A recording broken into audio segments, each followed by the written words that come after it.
programs, Clemson and Tennessee. They've only met 3 times in the last 75 years. Katie's with Dabo Sweeney. Thanks, Tess. Coach Sweeney, your true freshman is getting his first collegiate start. What advice did you give to Cade Klubnik? Just be him. Trust his preparation. He's had great preparation. It's just football. Don't make it any bigger than that. Just continue to be who he is. You know, he's had great practice all year. He's come a long way. This is game 14, and he's coming off obviously a great game. So just play within the system. Don't try to do too much. Tennessee wants to go at hyper speed. What's the key defensively? Well, we got to communicate, and we got to have that mindset as well. Get lined up, make sure we're all on the same page, and then we've got to tackle in space. You know, this formation, they create a lot of space. Thanks for the time. Okay, thank you.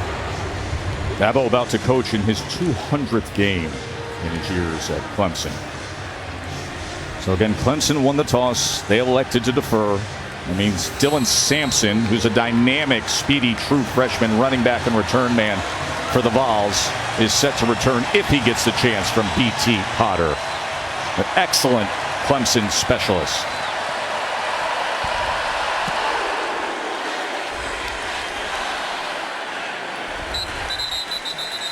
So Joe Milton in place of the injured All-SEC quarterback Hendon Hooker, who he's had a long college career, Greg. Of course, was up at Michigan as the quarterback with Coach Harbaugh. Then he transfers down to Tennessee after winning the starting job in 2020 that he eventually lost to Cade McNamara. Comes down to Tennessee, and he actually wins the starting job before Hendon Hooker took over after a couple games. And he is remarkably gifted thrower of the football. I mean, you just watch the ball come off his hand, it's ridiculous. His arm is as strong as any I've ever seen at the college level, and sometimes that works against him. Milton to open up this Orange Bowl with a pass that's deflected up at the line of scrimmage. It appeared that Barrett Carter was in the midst, right in front of Milton's face. Of course, tempo, a huge part of what Tennessee does offensively, and that's difficult to prepare for, especially in the bowl season. And you see that tempo right away, and again it's deflected, but this time it is caught by Squirrel White. So first 2 pass attempts by Milton, you got a hand deflecting the ball. It's Trotter that got the deflection. He's been playing great football down the stretch. They're down in 6. Milton able to hook it up and connect with Squirrel White for a first down. The 165-pound elusive true freshman. On 3rd and 5 right there, Clemson's defense playing very, very soft, giving up an easy completion for the conversion.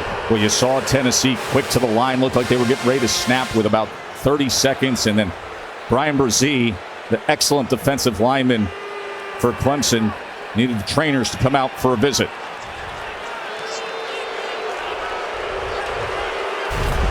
Look at the cushion to the right-hand side. It's 3rd and 5. They bring internal on the rotation, trying to rob the middle of the field. You have an easy little hook route. You throw for a nice completion and an easy conversion. But at some point, look, we all know that Tennessee is not afraid to take the top off the defense. You know Clemson's trying to keep the ball in front of them.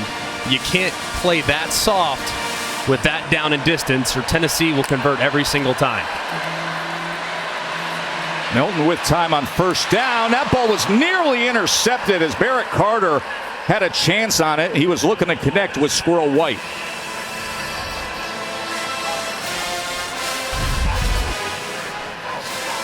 One that definitely should have been caught here. Ball's right on the money. It has definitely come with some velocity. Quickly to the outside, but not much there for White as Makuba was quick to get on top of him. Last time with this down and distance, Clemson dropped that internal dropper from the safety spot and played very soft. Let's see if they get up and challenge those receivers a little bit more. It looks like that's exactly what they're going to do. Pressing on the top of the screen here on 3rd and 6. Milton. He is taken down. Rook Orororo with the sack of Joe Milton on 3rd down. The flag is down on the near side at the 40-yard line. And you're going to see Rook Orororo right there working against Carvin. Clemson has been charged with a sideline warning. Just a great job there by Orororo. working upfield, getting on the same level as the quarterback, and then collapsing and disengaging from Carvin. 4th sack of the year for a row. 6'6", Paxton Brooks on to punt. Antonio Williams, true freshman, deep to return. And that goes out of bounds, which leads us to the arrival of Cade Klubnik, the freshman quarterback who we discussed earlier had such a stellar high school career at Westlake High, the famed program down in Austin, Texas. 4-0, 3 state titles, was a speedster. Greg, who had track and field success, and with that, the #1 ranked dual threat quarterback in the class of 22. Yeah, and when you watch him, it's obvious that he's got great physical talent, very athletic, very accurate with the football, but what I love most is he plays with such urgency. You can almost feel like he wants to go tempo all the time, and that's an indicator of his competitiveness and feel for the game. Will Shipley taken down by Amari Thomas. Shipley, the sophomore from Weddington, North Carolina. Hendon Hooker talking things over with Joe Milton. And Shipley splits out here on 2nd and 6.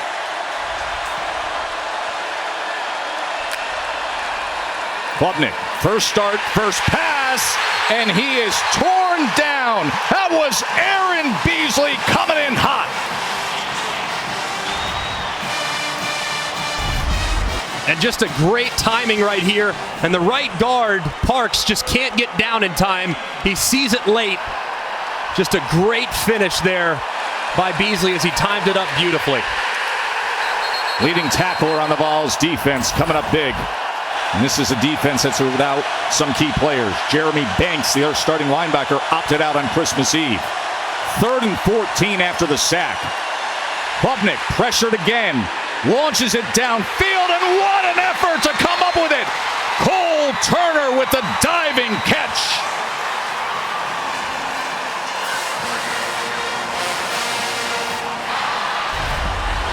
What an unbelievable catch by Cole Turner up the sideline. They didn't want to burn his red shirt, but he was just too good to keep off the field. He high points it beautifully against cover 2 and reels it in. 33-yard reception for a first down. And as Shipley goes ahead for 2 yards, and we look at our Chick-fil-A impact players. Very clear who the impact players are going to be for Clemson's offense. It's Will Shipley at running back, just outstanding. And now Antonio Williams, the freshman, he's got so much juice. And then defensively, Beasley, we've already heard from him. He's got to play big with Jeremy Banks not being available. And then Byron Young, the edge rusher, is going to be putting pressure on the freshman all night long. Klubnik, play action, gets it quickly to the outside to Ngata. Ngata, who has struggled with injuries in his career, has always been thought of as having huge upside, comes up with a 14-yard reception and another first down for the Tigers. Really nice anticipation right there from Cade Klubnik. Threw it before the receiver got out of his break, and it was an easy completion. Shipley on first down, going to test the right side, but very good pursuit down the line as that Clemson front is able to have Harrison fit it up. Roman Harrison with the tackle. I think this Tennessee defense is very underrated. They've done a pretty good job being disruptive. They're very active at the line of scrimmage. They force a lot of negative plays and get you off schedule, but they are a little bit vulnerable in the secondary.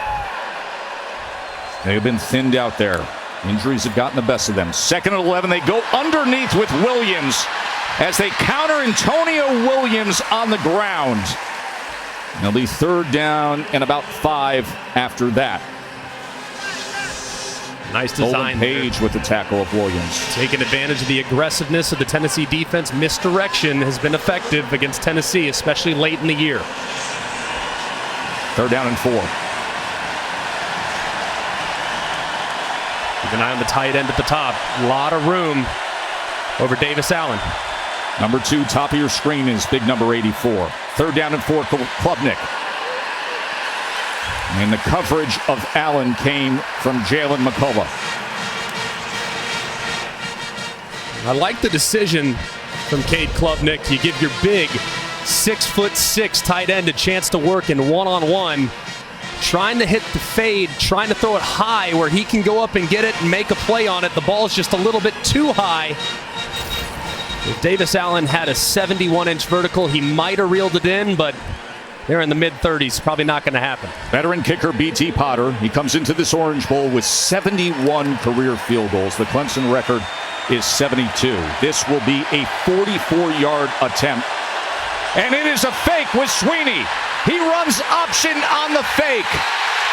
And Tennessee stops him.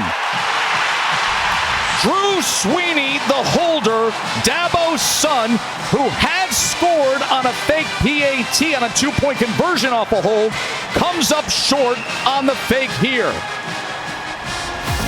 So they roll the dice early. Drew Sweeney kept it himself, was wrapped up on 4th down as you're watching the Capital One Orange Bowl.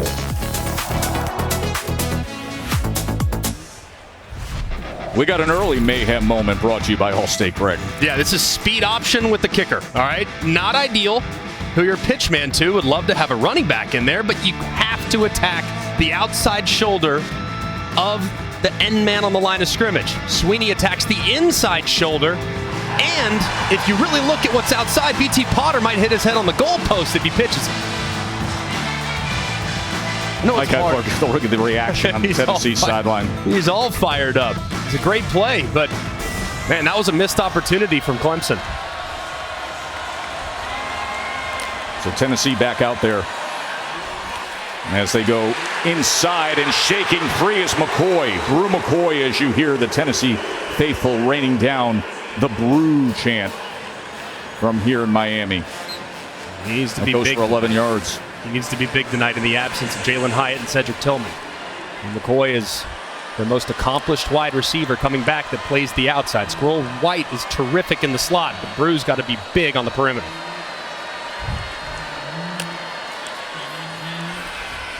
Jabari Small not finding much against that talented and stout defensive line for Clemson. So Cedric Tillman, who was a breakout star a year ago, he was injured this year. He's into the NFL process. As there is a Tennessee offensive lineman who was slow to get up. You mentioned Jalen Hyatt, the unanimous first-team All-America. He opted out as well. We'll take a break as the training staff is out on the field. The Capital One Orange Bowl is brought to you by Capital One. What's in your wallet? AT&T 5G. Too much college football is never too much. And Taco Bell. Taco Bell is giving back to students all postseason long by giving them free tickets to the biggest bowl games of the year. Some Tennessee memories of Orange Bowls past. Of course, Peyton Manning, his final game as a Vol was against Nebraska here. And Nebraska's Tom Osborne had his final game in a co-national championship. Peyton's been loving it down here in South Florida this week to have Tennessee back in the spotlight in this breakthrough season. I think he was one of the first guys out there pregame out on the field, so I'm out there with his son. He was out there before the players, man. It was Gerard Mincy, the left tackle, Greg, who was slow to get up after that last play. So Jeremiah Crawford comes in to replace him. He has split time at left tackle this year. 2nd and 6, Milton. As he quickly gets it to the outside, and it's complete again to Brew McCoy, the transfer from USC. Nice route there and good timing. Just barely getting it off before Brian Brzee delivered a hit. First down pass for Milton as he tries to keep it alive and struggles to get back to the line of scrimmage as a flag is down right in the middle of that offensive line.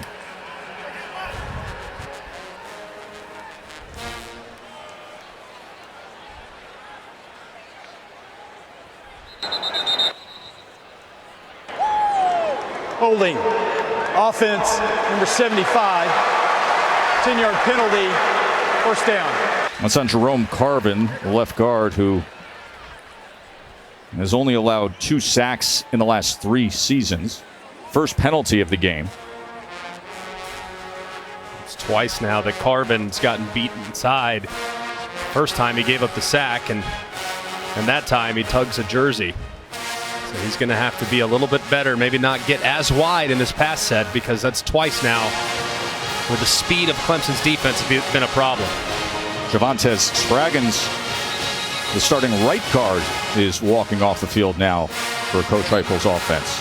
Now consecutive plays. Mincy 2 plays ago, and Spraggins. So 40% of your offensive line having to be replaced in consecutive downs. Ollie Lanes comes in, number 78.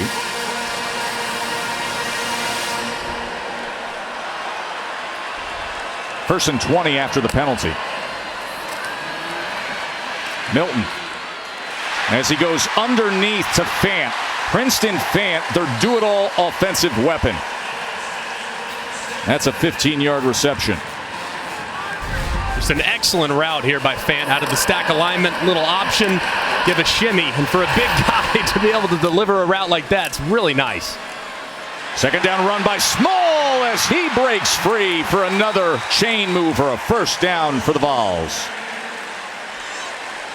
This is where the tempo starts to become real tricky for the opposing defense. Look at how quick they are to the line. Snapping at 31 on the clock. Milton turns out of it as a row was in his face. Downfield, and a flag is down as it goes harmlessly incomplete.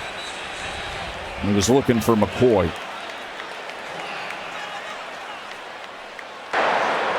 Holding. Defense, number 5. 10-yard penalty from the previous spot. Automatic first down. That's KJ Henry, the outstanding defensive end.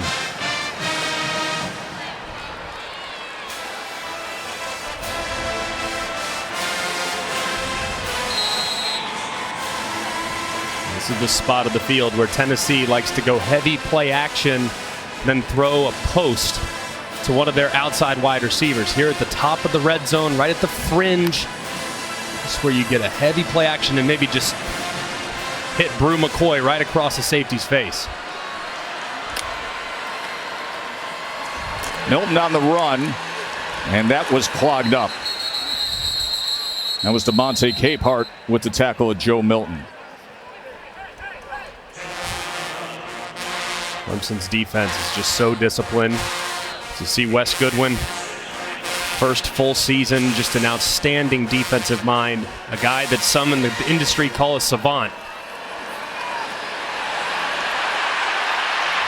Second and 8, flag comes in as Milton runs to the near side. Jalen Phillips was able to track him down.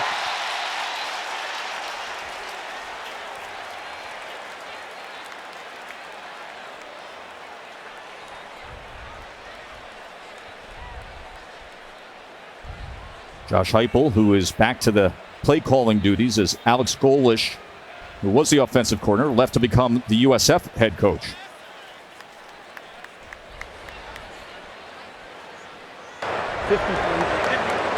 Holding. Offense, number 53.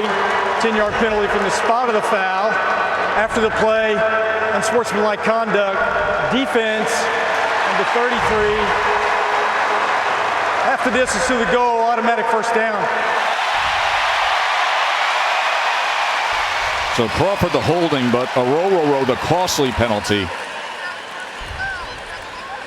That'll make it a first down, Tennessee.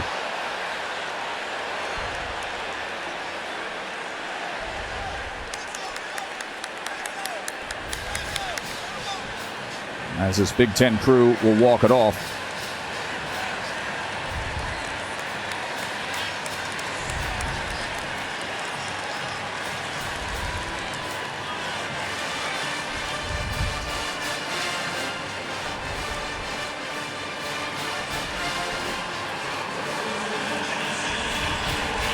Klubnik, the true freshman quarterback for Clemson, waiting his turn. Had 3 completions to open up the game before the failed fake field goal on 4th down. And now play number 8 on this drive for Tennessee.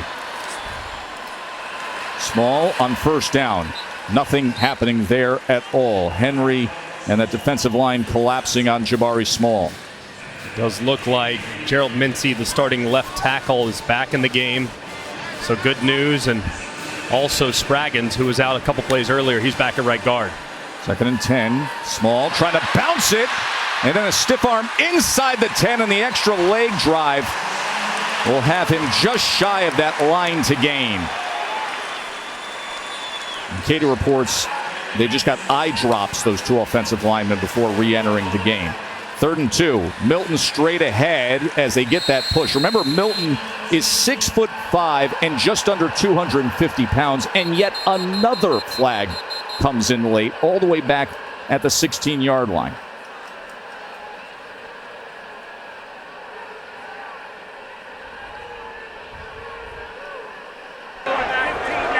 After the play, unsportsmanlike conduct charged to the Tennessee head coach, his first of the game, 15-yard penalty. It'll be 1st and goal. Josh Heupel tagged with the unsportsmanlike.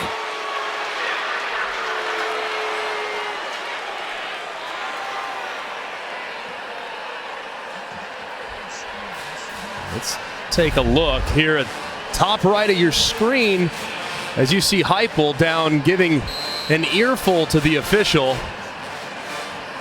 I'm not sure what he was disgruntled about. Didn't seem like there was a whole lot there within the play to be frustrated by. But that Big Ten official had a problem with it. And it's 1st down, marked all the way back at the 19-yard line.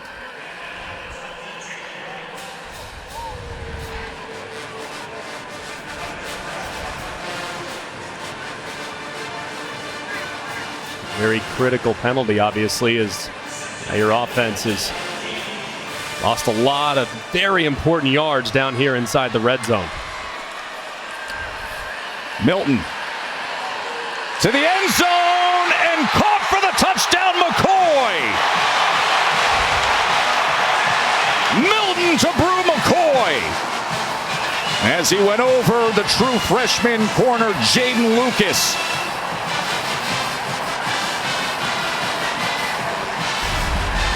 Just a thing of beauty on the design. That's the grab post, which opens up Brew McCoy on the double post to the outside.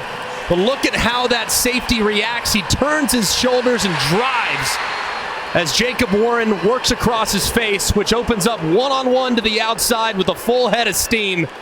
And the ball is absolutely perfect from Joe Milton. Clemson themselves a little thinned out in the defensive backfield. Sheridan Jones, the starting corner, unable to go with an injury. So Joe Milton starting in place of the injured All-SEC quarterback Hendon Hooker. It's his turn.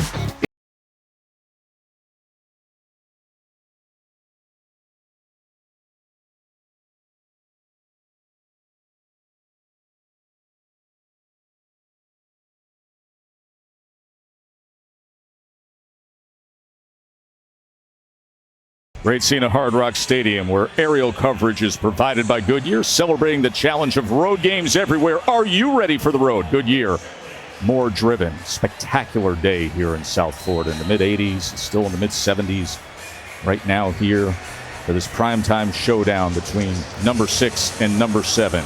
Tennessee's Joe Milton moments ago, the 16-yard strike to Brew McCoy. And a 7-zip lead for Tennessee.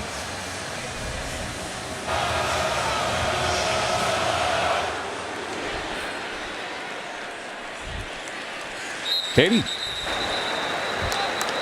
You know, Tess, Joe Milton told me he was able to get his confidence back this season. He started trusting himself and his abilities. He had taken the fun out of the game, which is why he played the sport in the first place. His friendship with Hendon Hooker has certainly helped that. But Josh Heupel says as Milton's understanding of the offense has increased, he's been able to play freer and faster, which ultimately just allows you to enjoy what you're doing. And he's certainly enjoying himself thus far tonight. Had to enjoy that last drive. Look at those numbers on the last drive, Greg. The touchdown pass was just a thing of beauty. Klubnik spins away from Shipley and comes back the other way to Davis Allen. Well-executed play by Cade Klubnik and Clemson. Eyes to the left, eyes back to the right, eyes to the middle. Everybody and their brothers running this play right now because Brock Purdy threw a touchdown on it. a couple weeks ago, and it's so effective. You fake the screen to the left, you fake it back to the right, you sneak the tight end up the middle. Allen goes for 11 yards there. Shipley motions back. Klubnik. He throws back shoulder as he's able to connect with Joseph Ngata. See Brandon Streeter, the offensive coordinator, working with a very talented freshman class. Obviously, so much will be made of Klubnik, but I tell you what, Cole Turner and Antonio Williams, they're going to light some people up for quite a while here at Clemson. Streeter's first year as the play caller. Tony Elliott left to become the head coach at UVA. Klubnik off of play action. A lot of time to wind it up. Takes a shot downfield, and the flag reins in as McCullough got tied up with Ngata.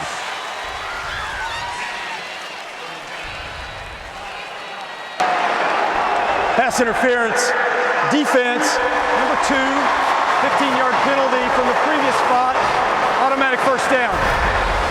And this ball was in the air for a very long time, but you see that left arm of McCullough clearly kind of drag Ngata down. Pretty well thrown football, just giving your guy a chance. Tough on the defense there, that's for sure, but a great call by the official. 15-yard penalty puts the ball at the Tennessee 37. Maffa with the carry. He's the big 230-pounder. As he came on with Shipley in the backfield. Goes ahead for 2 yards. I think Maffa, obviously, more of a downhill guy. Shipley, a little more versatile, really a 3-down back in today's football. Maffa, more your traditional first and second down back. And obviously a guy that's going to excel in short yardage and at the goal line. It's Tamarian McDonald. Plays that star position for Tennessee, who the trainers are out to see. We'll take a quick break as they tend to him.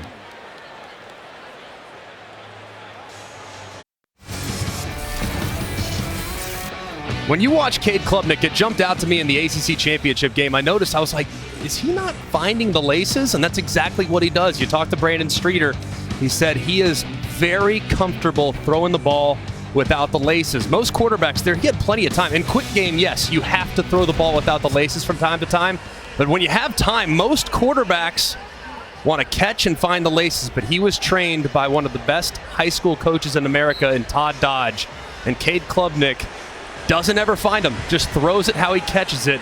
And that creates a lot of consistency when he delivers the football. 2nd and 8, and now he's going to run it. And he is wrapped up and taken down by Tyler Barron. So he was coached by Todd Dodge at Westlake, Austin Westlake Power Program. But prior to that, I believe Todd Dodge was somewhere else. Todd Dodge at Westlake, of course. And he was your high school coach prior to that, Southlake Carroll. But Westlake, of course, the great history. Of course, yes. Southlake beat Westlake, I might add, in the 2007 state championship. So all you guys in Austin that are losing your mind right now, just remember, the Dragons reign supreme. Texas high school football, it never ends. 3rd down and 9. Klubnik rolling right, looking for an option, running out of him, and then just shoved down by Byron Young. And another flag comes in. We've had too many of them here in this first quarter.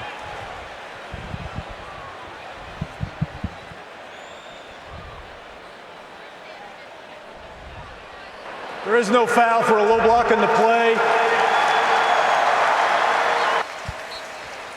So the first team All-SEC defensive end voted by the coaches comes up big. And just plays with relentless effort. Great job here. Chasing it down. Klubnik, of course, trying to keep the play alive, but that window is going to close very quickly when you have a guy like Byron Young in pursuit.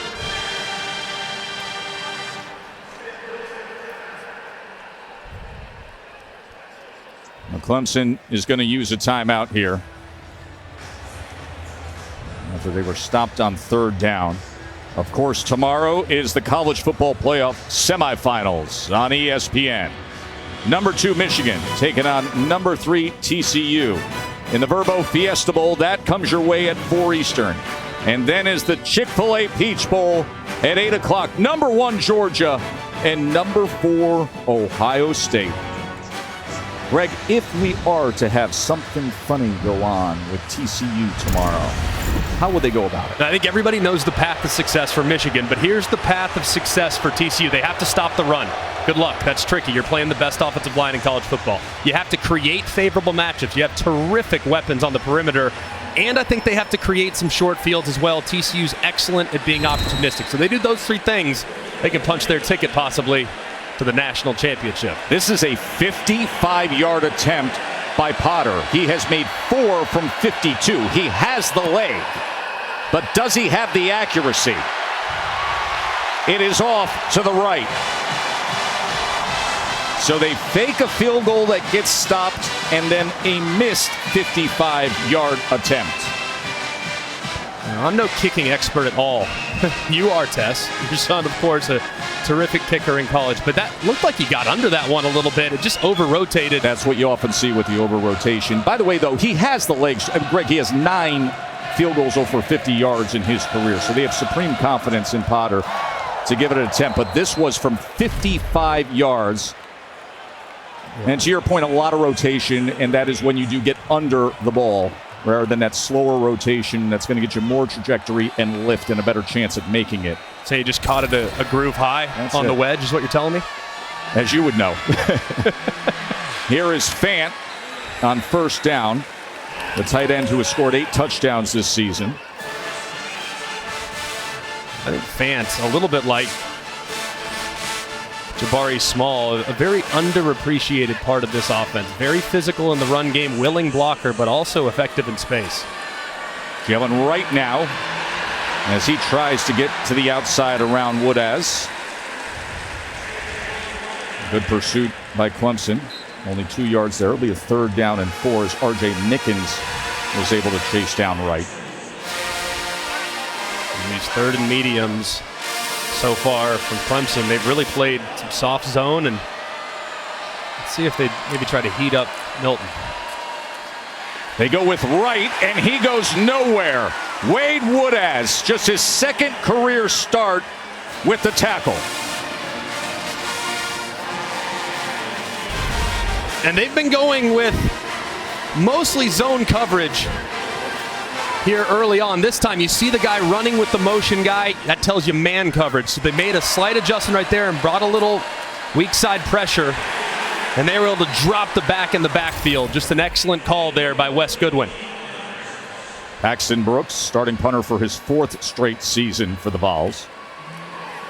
As he launches away, Williams back on return, calls for the fair catch just around the 20-yard line.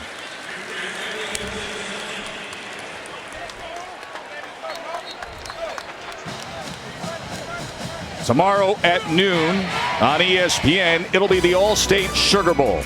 Number 5 Alabama taking on number 9 Kansas State. And that's Kansas State returning to a New Year's 6 for the first time in a decade. A lot of people out there I hear saying, Alabama, when they get in these kind of situations, how much do they really want it? You say the opposite. No, I think that we know Kansas State wants it. That's a seminal moment for the program. But I'm telling you, man, Bama is very upset about how this season went and just how close they were. I expect them to play well tomorrow morning. What a fun day of college football tomorrow. You start your day that way, then you got the playoff. Trying to wrap around the back was Ngata, and of course that's going to bring out the flag as Haddon tried to have coverage with him.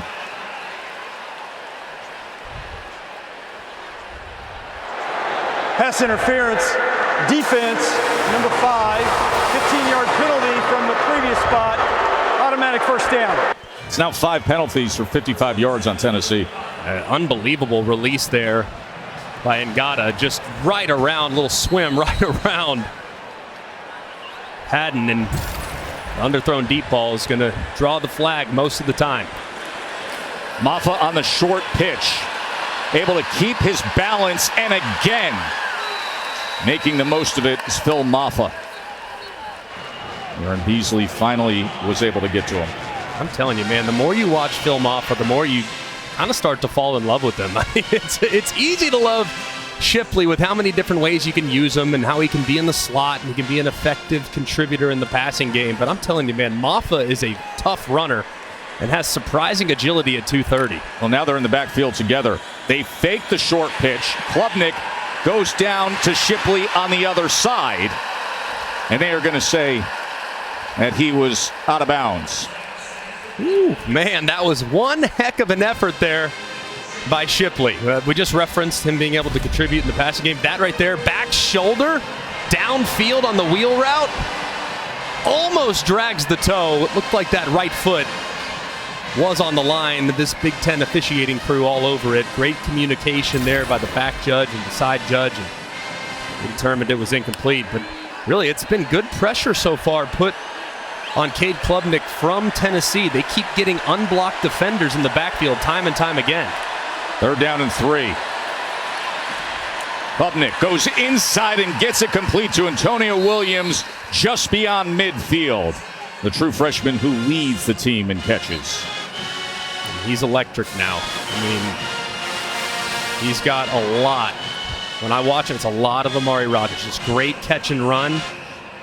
Probably never going to really live outside, but you put him in stacks and bunches and you motion him around. I mean, he is a really fun piece that you can use in a whole bunch of ways there on offense. 1st down run, Maffa. So he gets it to the 44-yard line.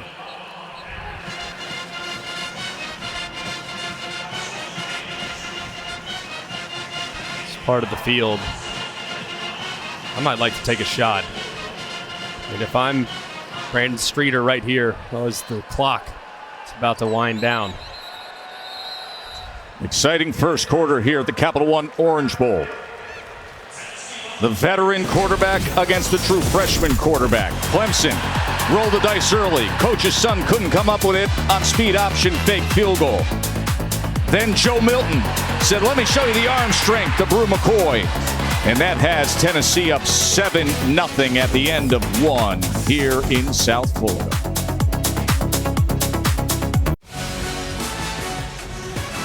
Glad you're with us watching the Capital One Orange Bowl. Joe Tessitore, Greg McElroy, and Katie George on a warm evening here in South Florida. Clemson has 3 drives, 3 times in Tennessee territory, and so far no points to show for it. Start of the second quarter. This would be a shot play for me. I mean, 2nd and medium, you're on schedule, heavy play action and work a one-on-one. I'd love to see a go ball right here. Instead, Klubnik keeps it, makes a man miss. And look at the quick feet of Cade Klubnik. A really nice read here. You watch the left end, Byron Young. He stays wide. Klubnik's watching him, and he takes it up inside. That's an excellent read, and of course, making the first defender miss. Remember, he's a good athlete. Ran the anchor leg of the 4x400. He's got some agility, too. So a 12-yard run by Klubnik.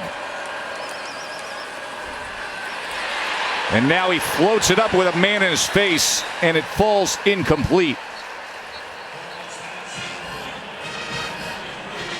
Man, what a big hit by Wesley Walker, just coming off the left-hand side, blitzing from depth. And Jordan McFadden, the left tackle, just can't get out fast enough. And he delivers a shot. Trayvon Flowers is out, starting safety for Tennessee. He was out last game too, but Walker has stepped in.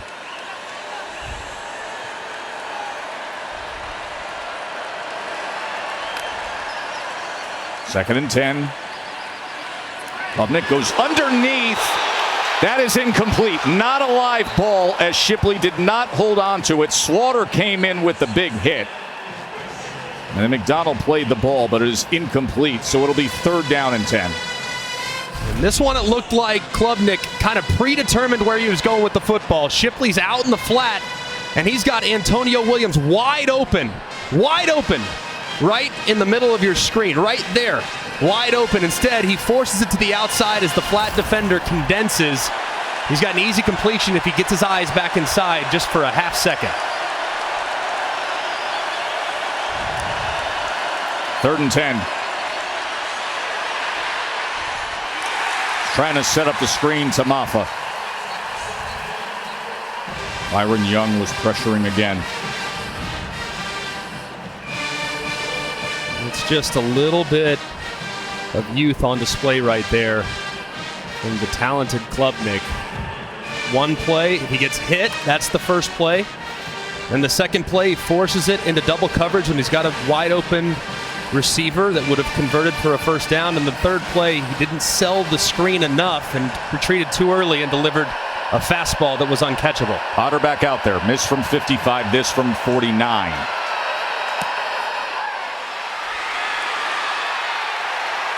And again, it stays to the right. Failed on a fake field goal, 2 missed field goals, and still a goose egg on the board for the ACC champions.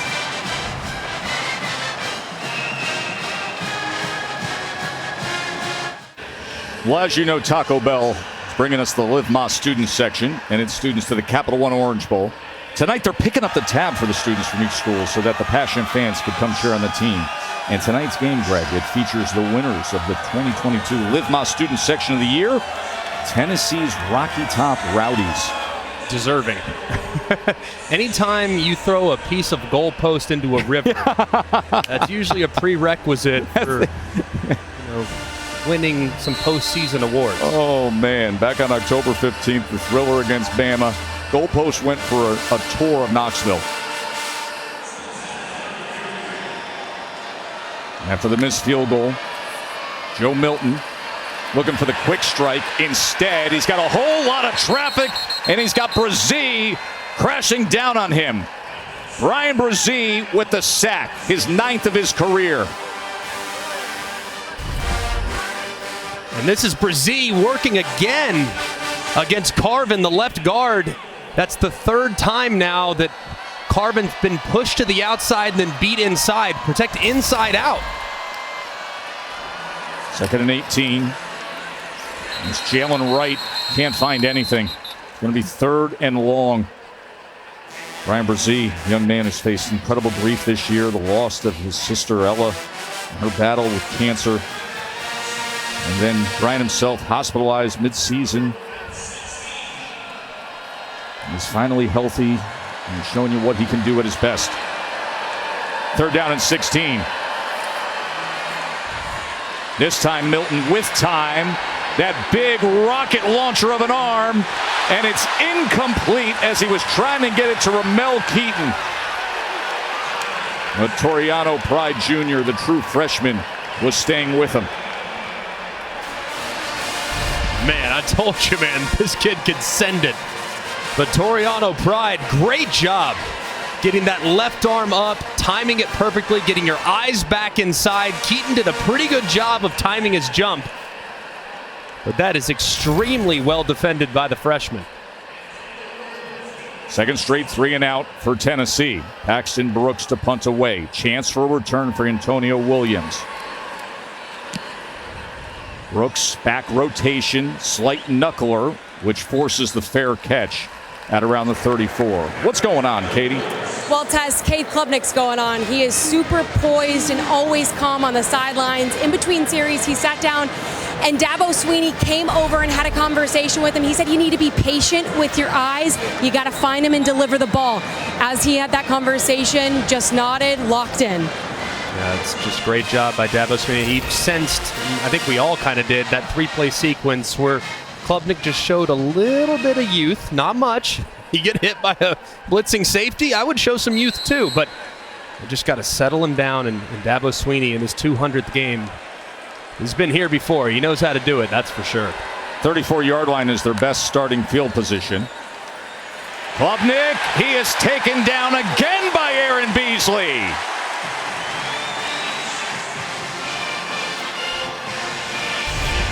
And this is just great job right here. You're going to see this must be an automatic adjustment for Tennessee. When Clemson gets into empty, they're going to bring the middle linebacker. That's twice now that Beasley's gotten through and has dropped Klubnik for a sack. Great blitz and a great finish.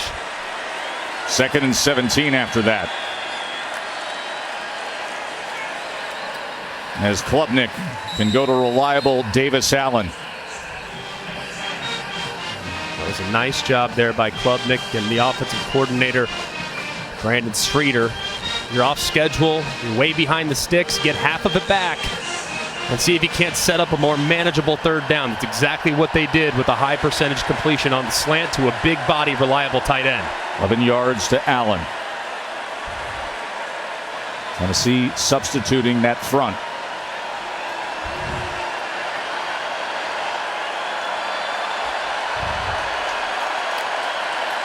Third and 6. Klubnik taking a shot downfield on 3rd and 6 and gets the flag to come in as Cole Turner was wrapped up with Deshaun Rucker. Number 55 penalty yards against Tennessee in that first quarter. And Clemson's going to have a first down after this one. Pass interference, defense, number 28, 15-yard penalty, automatic first down. Another good call by this officiating crew. Just way too much contact. I mean, just completely all over Cole Turner. You got to turn around and at least try to make a play on the ball. As we referenced earlier, Tennessee in the back end a little bit short-handed. And Clemson, as a result, being very, very aggressive on the downfield passing attack. 66 penalty yards per game tonight, already 70.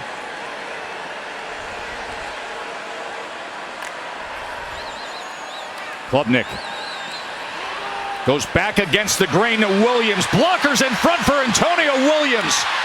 And Williams makes the most of it on a well-designed play for Clemson as he goes for 25 yards.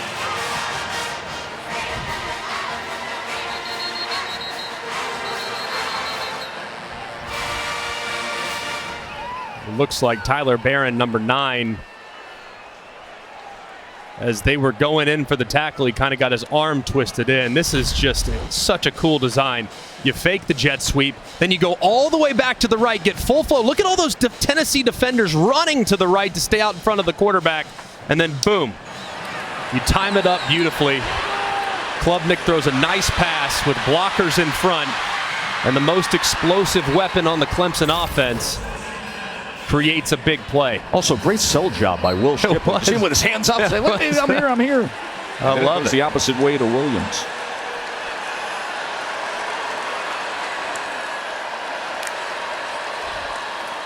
And now they go with a pass from Allen, the tight end, throwing it to the end zone, but incomplete as they were attempting to go tight end to tight end. Allen looking for Brenningstool.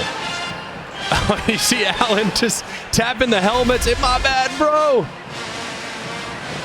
It's really well designed. It's perfect.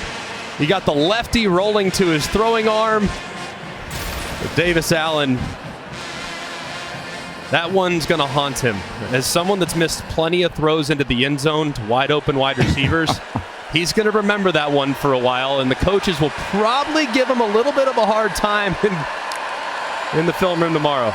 Second down, going nowhere, and it's Beasley again. Aaron Beasley is having a sensational first half. I mean, so far, he might be the best player on the field. I mean, he is just all over the place. Showing great instincts, going straight after Klubnik on the mesh. Just really a bottled up play right there by the Tennessee defense. And another 3rd and long in the red zone. Difficult spot here for the Clemson Tigers. All these drives into Tennessee territory and still trying to break through. 3rd and 13, pressure off the edge. Shipley picks it up, lofted downfield and incomplete on 3rd down. Bryson Eason on the other side was able to get that hit on Klubnik. Yeah, Eason, another big blow on the interior of that Clemson offensive line. Putnam, the senior, matched up against the defensive tackle, and they got to do a better job. There's way too much leaking in the protection right now from the Clemson offensive line. 4th drive that Clemson lines up for a field goal. The missed fake, the missed 55-yarder, the missed 49-yarder, and now this from 42. And that is no good. B.T. Potter, the veteran, who was the first player in ACC history to score 100 points in 4 different seasons, cannot connect again. And it's still 7-zip.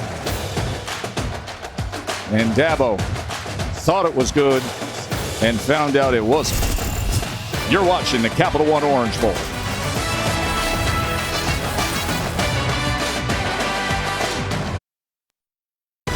The Capital One Orange Bowl is brought to you by Capital One.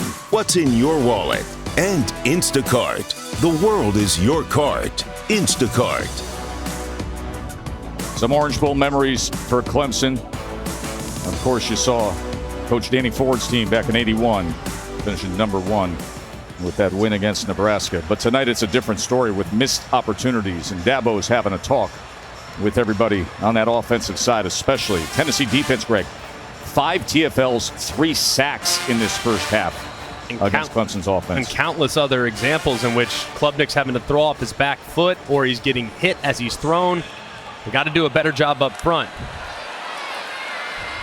Milton, quick strike, soft coverage on the outside against McCoy, who lowers the shoulder and gives a little something for a first down against Makuba.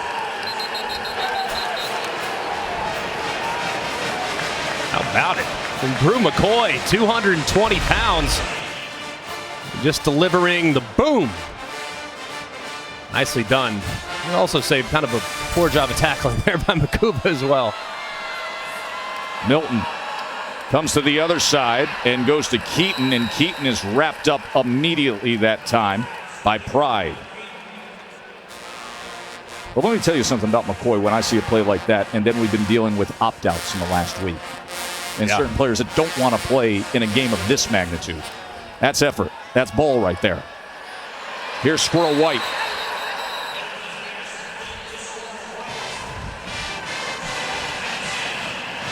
Like this offensive series so far from Tennessee. Just quick throws, getting the ball out of Joe Milton's hands quickly and forcing Clemson's defense to try to cover the whole field from a width standpoint. 4-yard reception, first down now. Milton taking a shot downfield. He's got a man open, and it's into the arms of Squirrel White down at the 2-yard line. Oh, the squirrel got loose, and it's 1st and goal balls. Tennessee might go quick so they don't take a look at it. But what a throw and what a catch. 50-yard reception, quick to the line, quick to snap. And Small takes it straight in for the touchdown.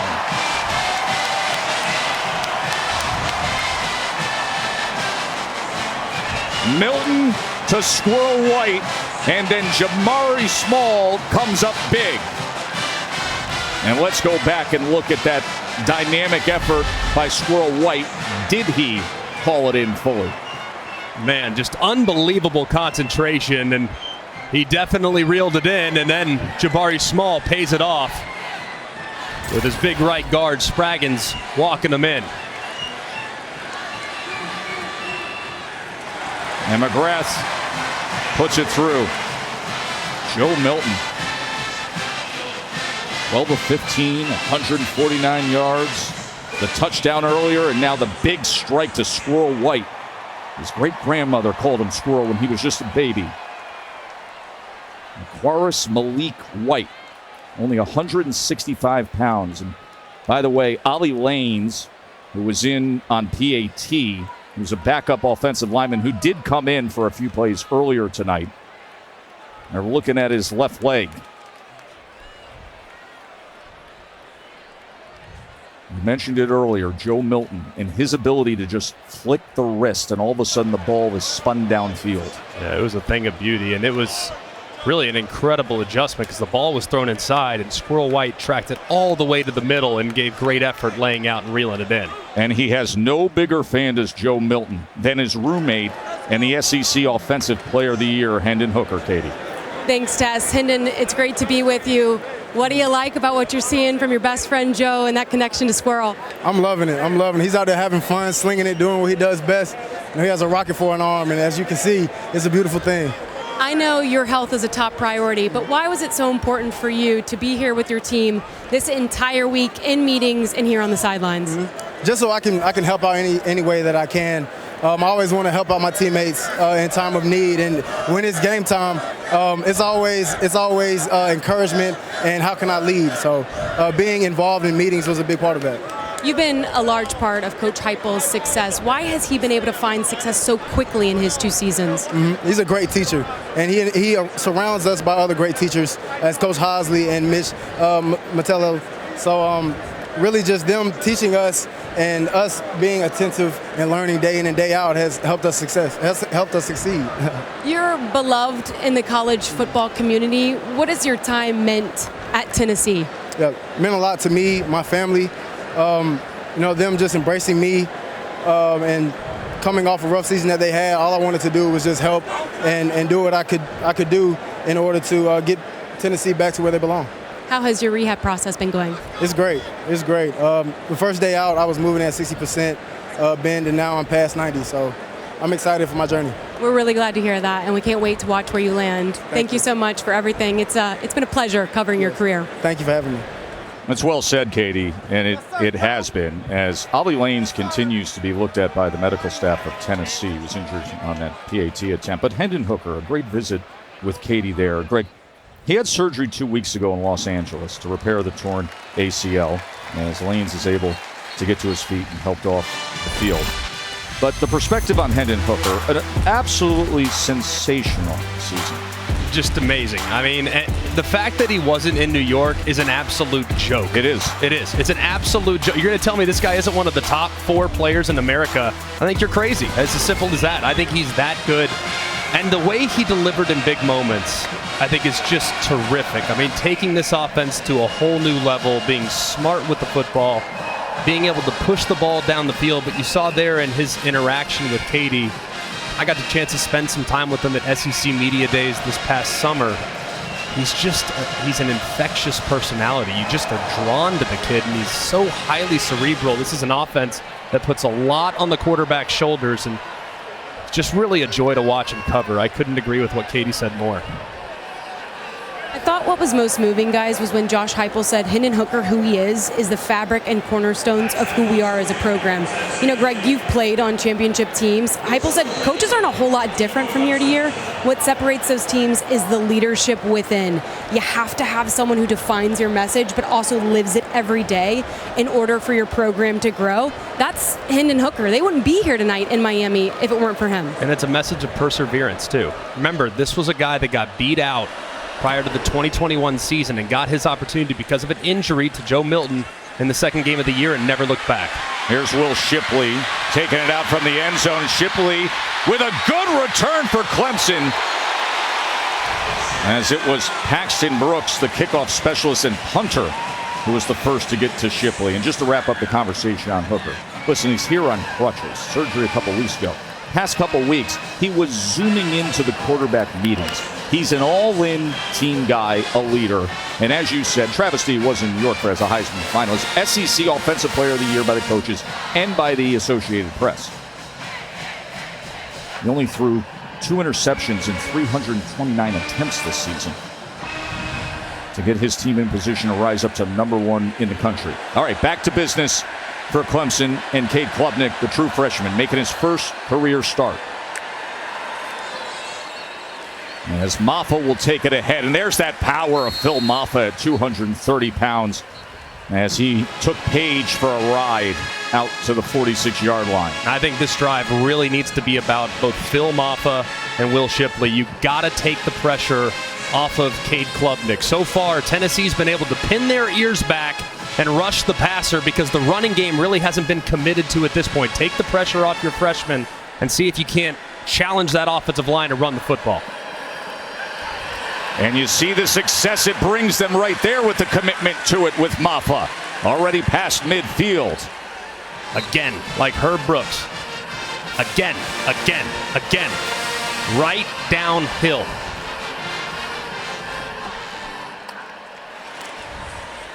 And now they pass off of it. It's tipped and nearly caught by Williams. He stayed with it and nearly came up with the reception.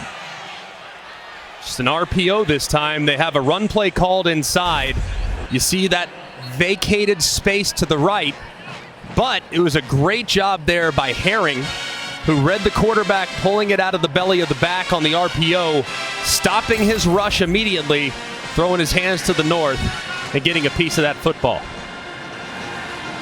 Shipley comes back into the game. He only has 5 yards on 3 carries. This time out of the backfield as he's able to use the block on the outside. He's done that before, just as Louisville high hurdling and going ahead. And that will move the chains as he went over Slaughter. How about it? He is dynamic, isn't he? He really is. 15 yards after the catch, a first down for Clemson.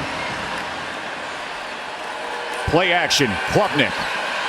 He's going to tuck and run, and Klubnik didn't slide down, and Haddon drove him back. Well, we mentioned what Will Shipley did against Louisville. How about this, Craig? Yeah. Maybe don't hit him low. Look at this. I mean, just unbelievable. Splits the defense. And as you see Travis Etienne, the all-time great Clemson running back, loving what he's seeing.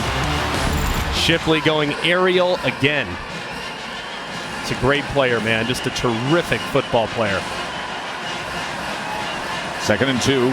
Maffa behind Klubnik. Klubnik pulls it. And Klubnik will have the first down. And consider all these drives that have come into Tennessee territory. 5 drives, no points so far. In position, haven't been able to come up with some critical third downs, and then the special team miscues. But commit to running it still. Stay on the ground. It's working. Klubnik on first down. He's going to check down underneath as he goes to Turner. And Beasley was quick to get on top of it. Aaron Beasley's been so active in this first half. You see E.T. Potter looking on. He's done so much in his career, but I'm almost tempted at this point, after 3 missed field goals, 2 to the right, or 1 short, 1 to the right, 1 to the left. I'm almost tempted at this point. Maybe every drive is 4-down territory. 2nd and 11. Shipley's in the slot to the right of Klubnik. Now they motion him back, and they're going to run Klubnik off of it. And Klubnik takes it inside the 15-yard line. It'll be 3rd down from there. Joe McCullough with the tackle of Cade Klubnik.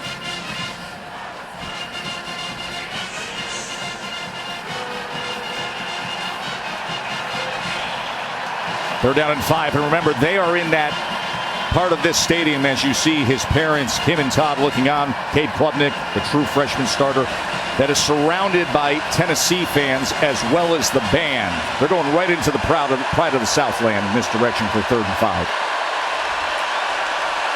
Klubnik, 3rd down. They pick up the pressure.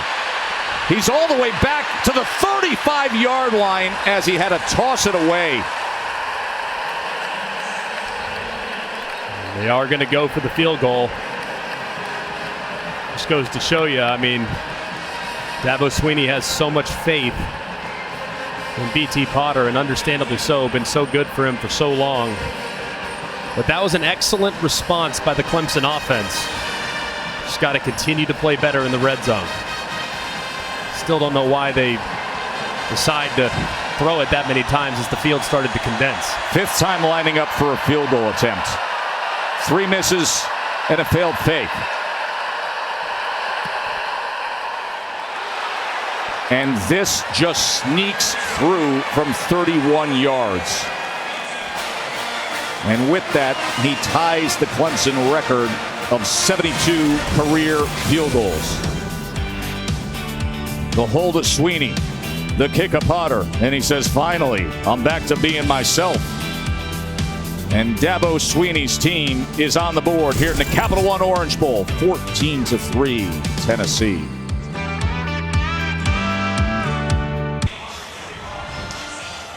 High above Hard Rock, where aerial coverage is provided by Goodyear. Road tested and game ready. Are you ready for the road? Goodyear, more driven. Joe, Greg, and Katie with you here in South Florida. 14-3, Tennessee on top of Clemson.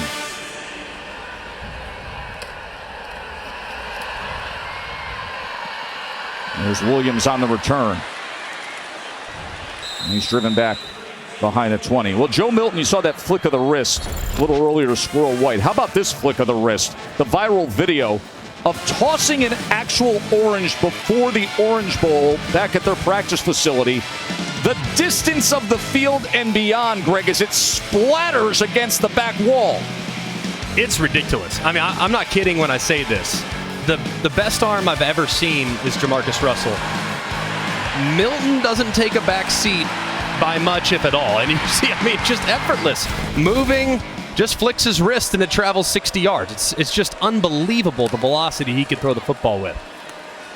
And now here's Small on the swing pass. Jabari Small, who's been the workhorse at times this year, especially against LSU. Went for 127 yards, a couple touchdowns in that beat down of the Tigers.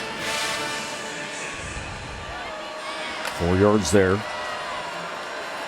Milton, plenty of time. Another flick of the wrist, another toss way downfield, and incomplete. And the flag does come in as he was looking for Keaton.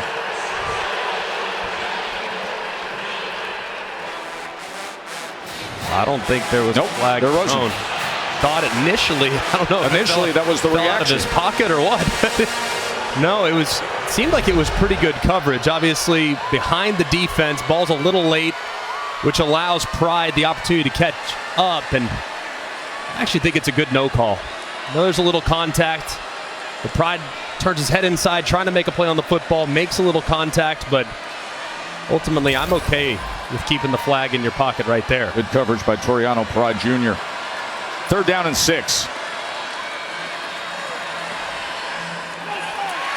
Milton tried to go back to Keaton, and it's incomplete. And a good job by the Clemson defense.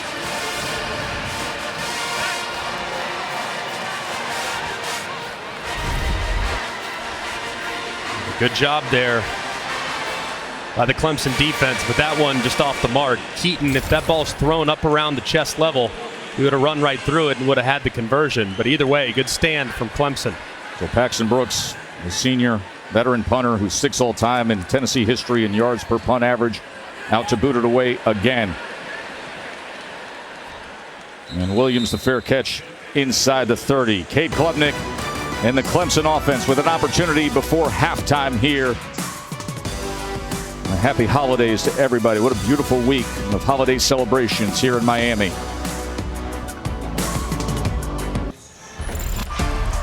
Cade Klubnik in the ACC championship game. He entered the game on her 3rd possession. He was 20 of 24, 279 yards, started red hot, started the game 10 for 10, and one of the most valuable players winning the ACC championship game, coming off the bench, and now the true freshman making his first career start here tonight in the Capital One Orange Bowl. And he's doing fine. They really just need to help him out. They got to be a little bit more committed to the run game. They did that on the last drive.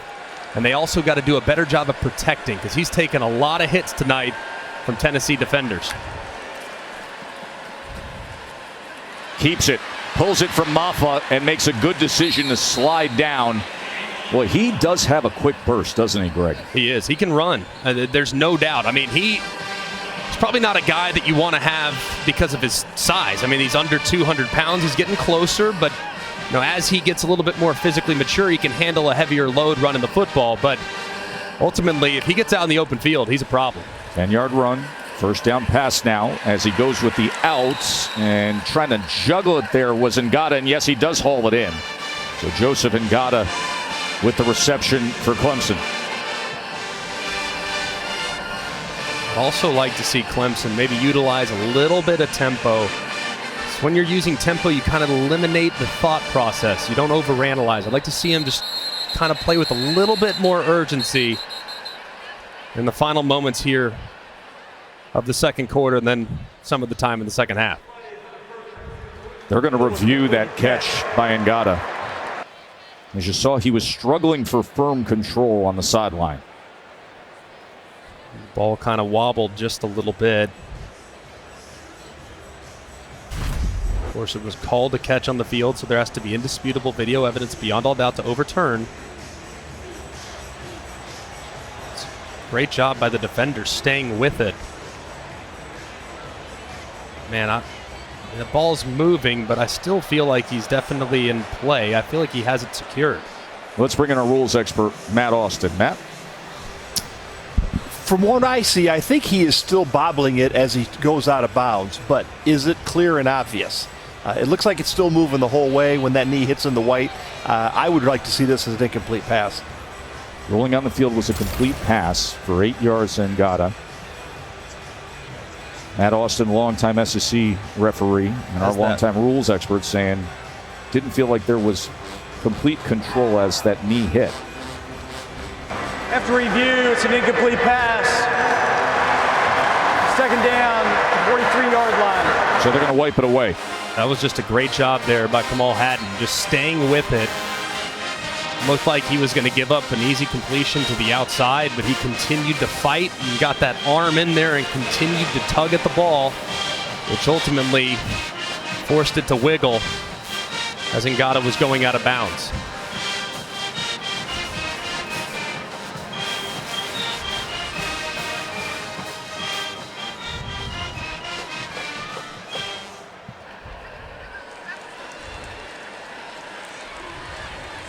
Now bring it back to the 38-yard line. 2nd and 10. So Maffa remains in the game as the running back, flanking Klubnik.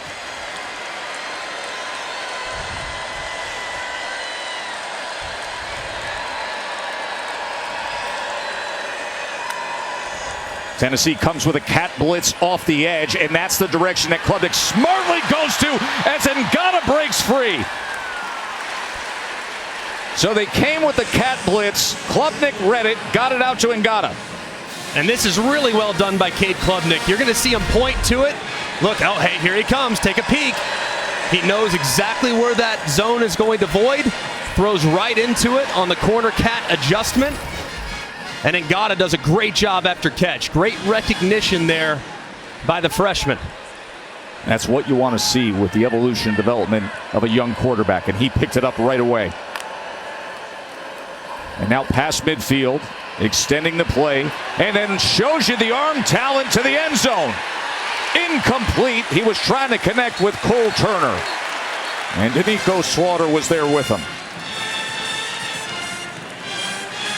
And this is just late right here from Cade Klubnik. You're going to see the out and up to the top, out, and then up. And right here, if he's even, the rule is he's leaving. That ball's got to be in the air right now, because if you throw it just a half second late, that free safety's going to get up over the top, and the corner that's beat is going to recover just late on the double move that could have been a touchdown. 2nd and 10. Klubnik. Ball falls to the ground as it was right in front of Jalen McCullough, who thought perhaps he was going to have a pick. Well covered there by Beasley. His Brenningstool can't quite reel it in. I mean, Beasley's doing it all tonight. Blitzing, covering. Linebackers having himself a day. Big down here for the Clemson offense. Tennessee has traveled well, and you hear it on critical third downs. They're 2 of 7 on third down as Clemson. 3rd and 10 with the Tennessee fans roaring. Klubnik steps up. Nearly was able to get it to Spector, but just lofted too much on it. And just another example in which just a little bit late from Klubnik. It's really good movement in the pocket, feels that backside pressure, moves up, steps up, throw it right now. You don't have to continue to move. If you just throw it right there as you're sitting and you're starting to see Spector come to the green grass to the left-hand side, that ball's got to come out. You see, I mean, it's just the processing, the physical ability with Cade Klubnik is off the charts. It's just the processing and getting through progressions is still very much a work in progress, like it should be as a true freshman. This is Aiden Swanson's first punt of the evening, and did they save it? Touchback.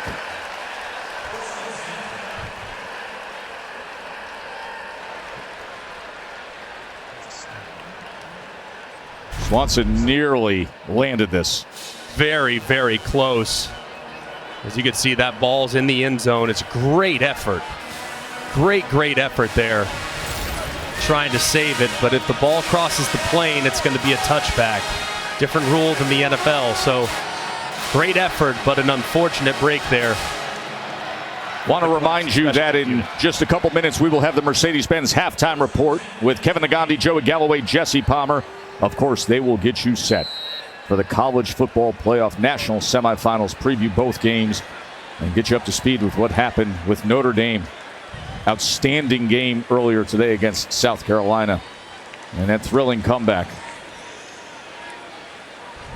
All the happenings from Atlanta with that crew. As they'll be in position for Georgia and Ohio State tomorrow. Jalen Wright, he's able to turn the corner. Wright, who led the team in rushing yards. Considered the fastest of the three primary running backs who get the playing time. So he goes ahead for 10 yards. Milton pulls it, and Milton is taken down immediately by Wade Woodaz. Great play there by Woodaz. Milton thought that he was going to collapse and run, which would have given him a lot of space, but Woodaz read out of it and did a really nice job. Woodaz getting more and more playing time. Trenton Simpson, the outstanding hybrid nickel linebacker, who opted out, dealing with an injury, turning pro. And Woodaz steps up. 2nd and 14. Milton quickly to the outside to squirrel White.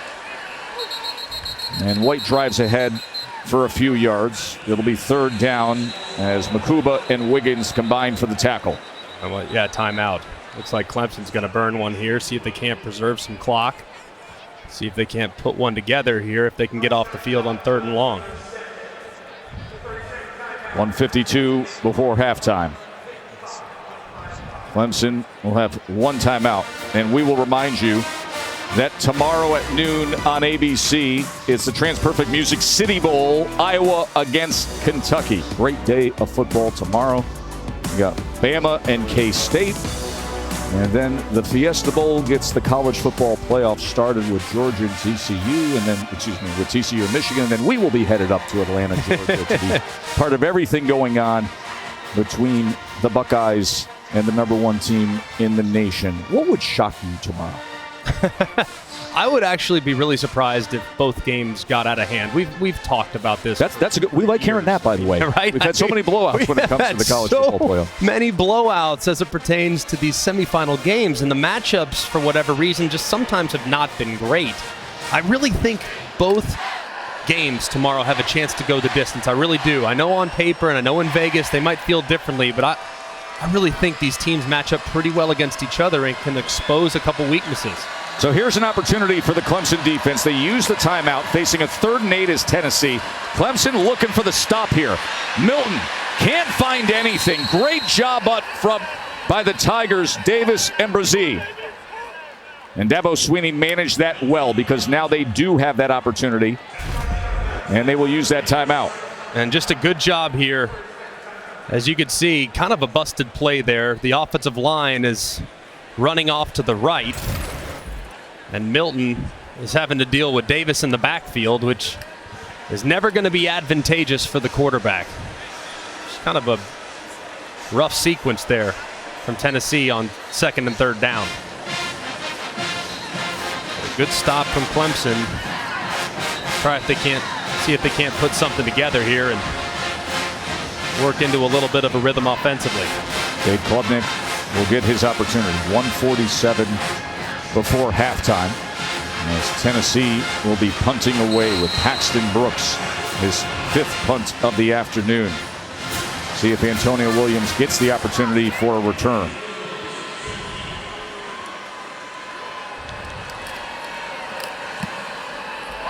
It is a sky punt. A fair catch just inside the 30-yard line.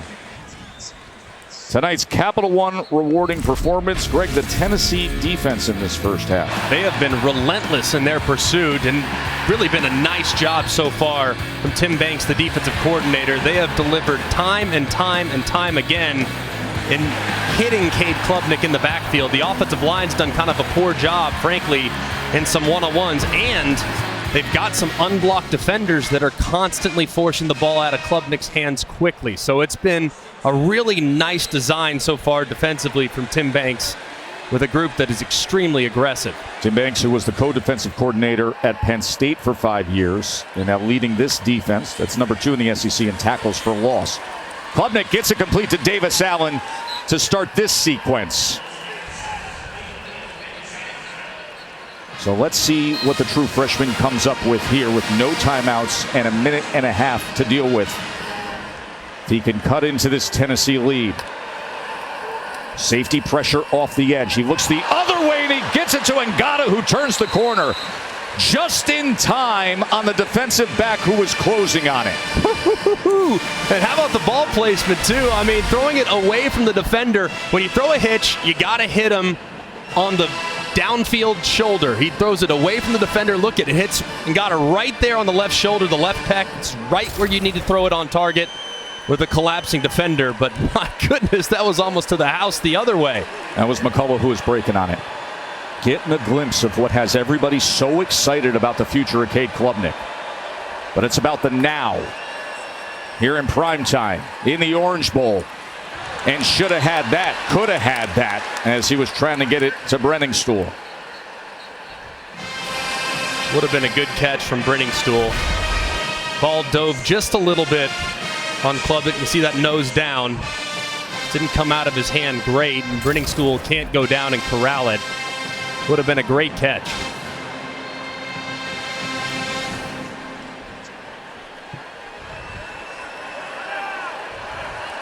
Only once this year were they held without a touchdown, and that was the loss against Notre Dame. Trying to remedy that here tonight. Klubnik extending the play, and now is going to run it. And he's able to make a move to the outside. He is shifty, he is athletic, he is fast. Stops the clock with 67 seconds remaining. Kim and Todd look on.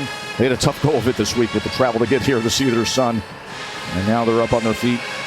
A little anxious, but encouraging. 3rd down and 3.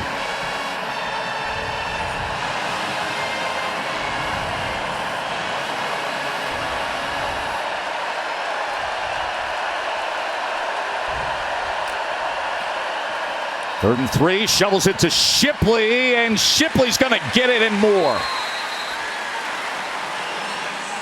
Clock will stop for a moment as they move the chains. Great job by Shipley there. It was not well blocked by Walker Parks. He kind of got lost. But Shipley made it happen anyways. Klubnik, quick outs, and he's able to connect with Turner. The true freshman's doing a good job of managing things here in the final minute. Sometimes here in a 2-minute operation, you're getting more simplified defensive looks and you're playing in a more simple package. So oftentimes freshmen excel in situations like this. And he hits the slant to Randall, and that's a first down. 34 seconds remaining. Clock stops momentarily to move the chains. No timeouts remaining for Clemson. And he will clock it. 31 seconds remain. It's a nice drive from Klubnik, Greg. Very, very nice. And a good job using the clock operation there. After the first down, you would love to maybe throw a fade ball to the end zone so you can have that extra down. Now you have 2 downs to obviously go 10 yards. So would love to have saved that down and see if you couldn't get a play called quickly. Now, if it was down in the teens or something like that, that's where I'd want to preserve the clock. But here, I think they had enough time to probably get a play called and see if they can't take a shot towards the end zone.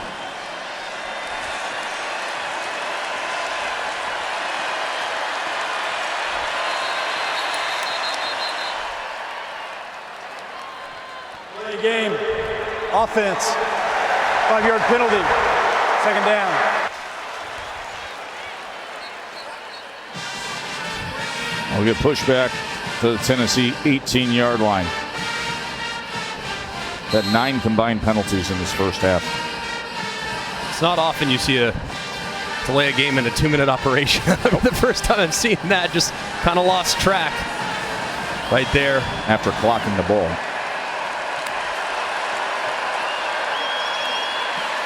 Klubnik shakes free. Got to be mindful of the clock in a situation like this now as he gets back inside the 15-yard line. And it is 3rd down. Now, do they want to run a play or they want to clock it? I think you got time for a play. You're okay. 13 seconds, 12 seconds. Here's the snap. 3rd down. And he's going to be brought down with no timeouts remaining by Tyler Barron. And Dabo knows sometimes you got the true freshman who flashes and looks like the next great thing. And then sometimes you just got a true freshman. And that is the way it ends. Clemson 7 drives in the first half. 7 times in Tennessee territory. And 3 points. Good job there by Dabo. Those teaching moments are critical, aren't they, Greg? Here's Katie.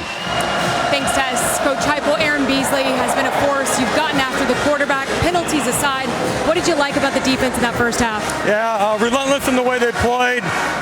Obviously, we got to sustain a few more drives offensively, keep them off the field. Really good job on the plus side of the 50. Holding them field goals, got a couple misses. Got to go play another 30 minutes. Thanks for the time. Thank you. So that last drive comes up short. Tyler Barron, the very talented edge rusher for Tennessee, was able to wrap up Klubnik, who made the decision to run with no timeouts remaining. But what does a veteran coach do? Coach in his 200th career game? You coach him up. Mercedes-Benz halftime report after these messages.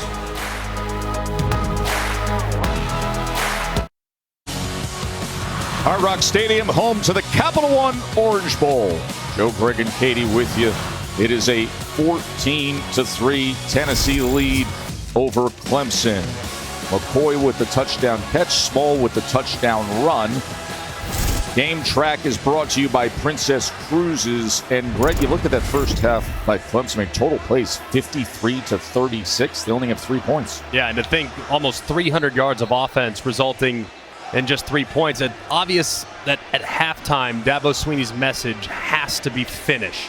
Has to be when you get close and the field condenses, the challenge now needs to be taken off of his young quarterback's shoulders and put on the offensive line in the run game, because they're running the ball pretty well. They just haven't committed to it as much as they really need to, especially in the red zone. We didn't have any turnovers in that first half. We did have 7 drives by Clemson that went in Tennessee territory, but only the 3 points. Cade Klubnik, he was managing things well on that last drive until those last 2 plays, but he will get the chance here as they receive the second half kickoff to start things off. And a great teachable moment there at the end of the half. I mean, just situational awareness. It's totally understandable. But hey, that's in the past. Now, focus on the task at hand and see if you can't showcase some of the adjustments you made at halftime to have a great first drive of the second half. It's a bouncer that is fielded at the 12-yard line. As Maffa takes the return, check in with Katie. Greg, you should be a coach. That's exactly what Dabo Swinney told me coming out of the locker room. That was a teachable moment with Cade Klubnik. He said he's a rookie. He's made a couple of critical errors. He said he's taken sacks when he needs to just throw it away and keep us alive. He said the difference in the game right now, we haven't gotten the payday for all of the work that we put in. 3 missed field goals, a botched situation at the end of half. He said we have to finish in the red zone. But he says, I love that the way that these guys are competing, in particular, Cade Klubnik. Katie, reminds me of what Dabo said to us the other day when we asked him about Klubnik as he opens up this second half with a completed pass. And as he gets it and got up. And Greg, he turned to us and said, listen, the kid's going to have a really long career ahead of him. I just want him to have fun with this week, with this game, and understand this game is not going to define his college football career. Sometimes you can make things just a little too big. Just be comfortable out there. Yeah, just live in the moment and execute, right? And part of what Katie just said, hey, maybe holding the ball a little too long. He's just trying to make plays, but not every play needs to be a home run. Just take what the defense gives you. 7-yard completion, and now they keep it on the ground as he goes with Shipley, and it'll be 3rd down and just about a half a yard. Eason had the tackle of Will Shipley. I do think that Shipley needs to be more involved in the second half, whether it be through the air or on the ground. But just 4 carries there in the first half. They got to get their best weapon offensively involved.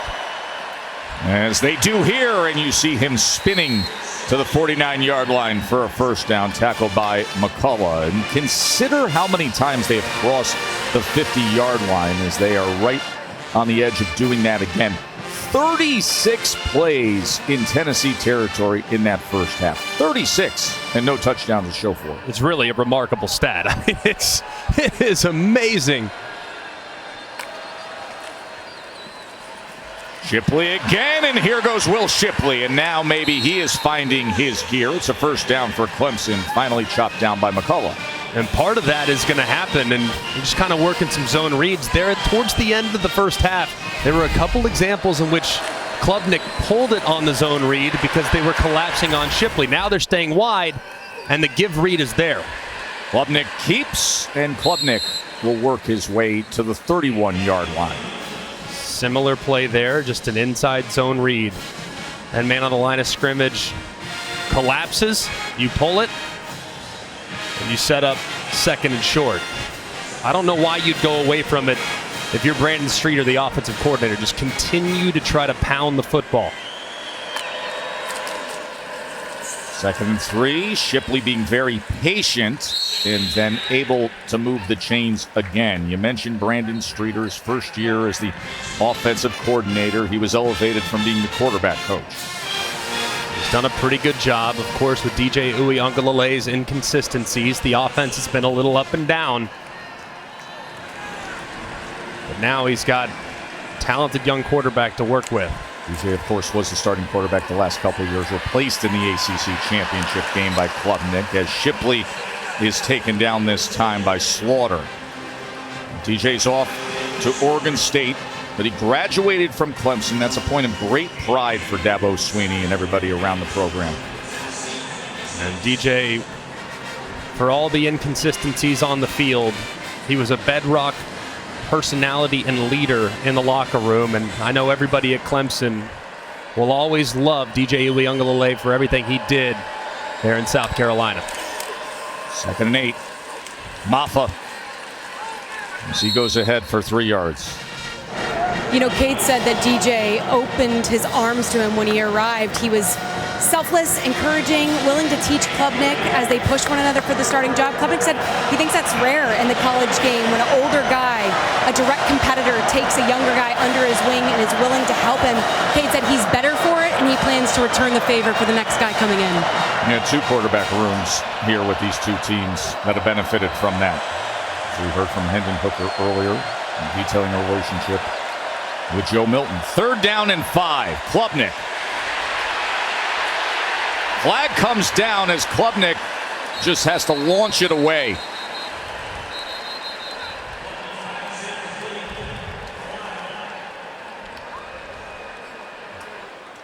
All these possessions for Clemson where they drive deep enough and then come up with these critical 3rd downs that don't go their way. This is a tricky one here. You're going to probably have a hold on Jordan McFadden, number 71. But do you go to 4th down, or do you take the penalty and potentially make the field goal harder, but you give them another chance on 3rd and 15? Offense number 71, penalties decline, 4th down. And a good job by Tyler Barron, the edge rusher, able to get that edge against McFadden. For the most part, pretty good opening drive for Clemson. You could see the commitment to the run game. Clearly, it was a point of emphasis at halftime to say we got to get the running backs more involved. Shipley responded beautifully there, and Klubnik did a pretty good job. Now BT Potter's got to pay it off. This from 40. He had just made from 31 after such a rough start to the game. And he's able to put this through. And it's back to a possession game, 14-6 now. It's been a hold your breath moment on special teams for Clemson. But BT Potter, the 5th-year senior, Dabo says, yes, that's how we want to start this second half, 14-6.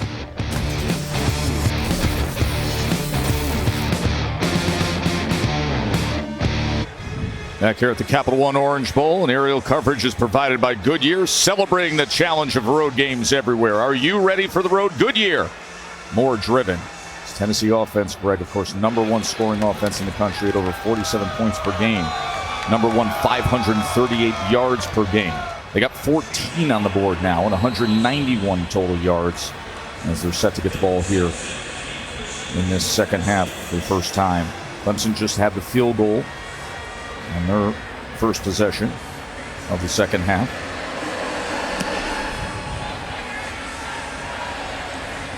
Sampson from the 1-yard line.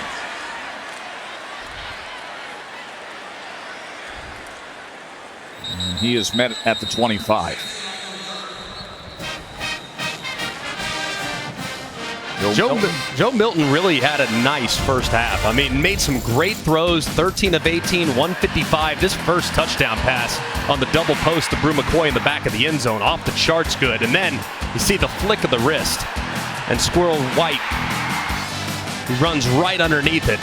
He is a really talented young man. I mean, really, really talented. The problem is his arm is so strong, it almost does him a disservice from time to time because there's a lot of long foul balls. That hasn't been the case tonight. He's been very accurate and very decisive. He's been very good on play action. You saw that line below. He's 9 of 10 on play action. That's batted at the line of scrimmage and then falls incomplete. And as Toriano Pride was trying to break on it. I do think for Josh Heupel, it's going to be important to involve his backs a little bit more. Kind of quiet in the first half. Was Jabari Small, and Jalen Wright had a couple of things out to the outside, but man, there really hasn't been anything between the tackles. Most of the damage has been done outside the tackles. Love to see Tennessee commit a little bit more to that downhill run game. Jabari Small goes ahead for 2 yards here, so that makes for a 3rd down and 8.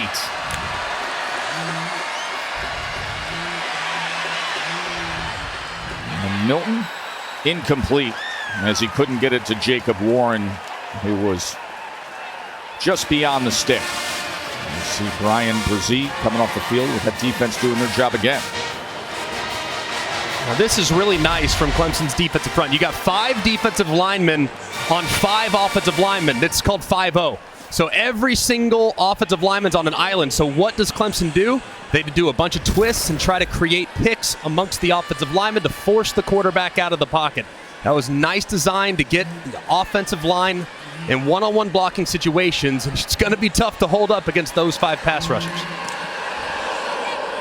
Nearly got to Brooks. As Williams with the fair catch. 4th Tennessee 3 and out. Their 6th punt. Quick break and Clemson back. Only trailing by 8 now.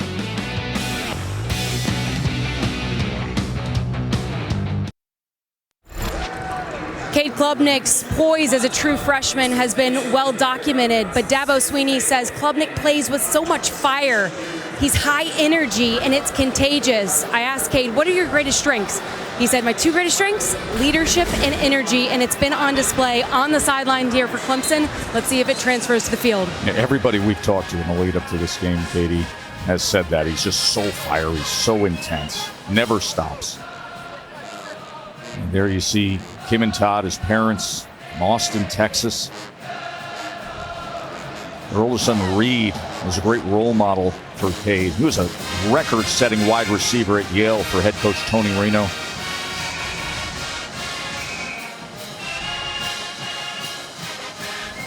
Young Cade Klubnik, true freshman. First career start comes in a spot like this. Number 6 against number 7 in prime time in the Capital One Orange Bowl. Shipley. Nothing was there as Slaughter was waiting on him. It's obvious that Shipley is all points bulletin at halftime to get him involved, but I would not recommend trying to run outside against this Tennessee defense. If you look at just their team speed, particularly at the second level, and do a really good job of leveraging the football, it's really hard to capture the edge against the Volunteers. And they're without 2 of their fastest defensive players, Jeremy Banks and Trayvon Flowers.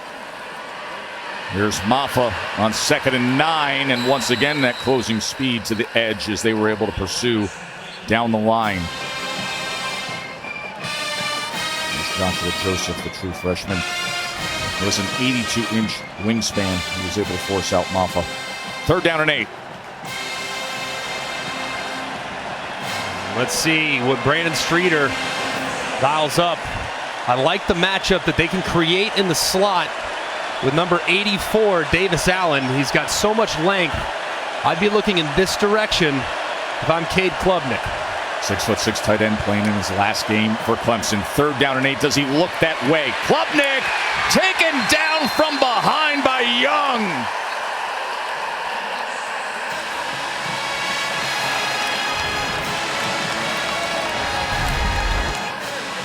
Just a great edge rush here defensively from Tennessee. You see the speed upfield from Byron Young, and he just is able to get around Blake Miller, the freshman, and drop Cade Klubnik on a critical 3rd down.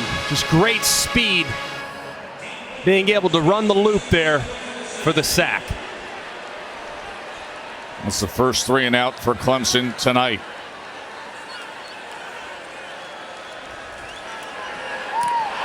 Came after Swanson. May have gotten a piece of it just based on the flight of that ball, but it takes a Clemson bounce. Does it ever?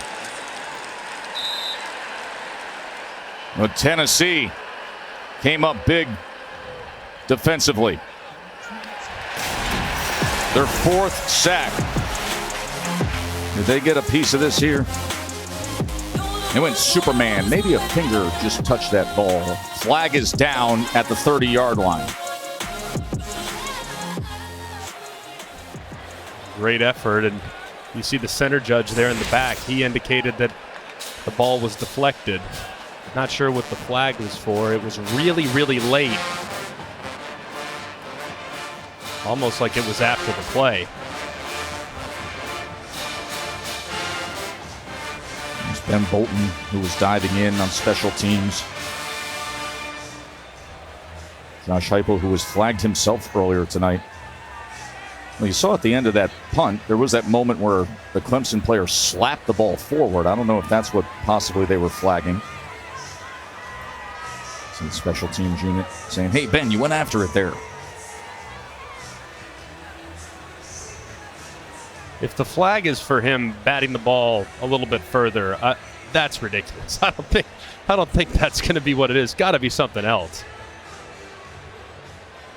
It was harmless enough, at least it seemed, but either way, they're definitely trying to discuss exactly what went down. Big Ten crew led by Ron Snodgrass.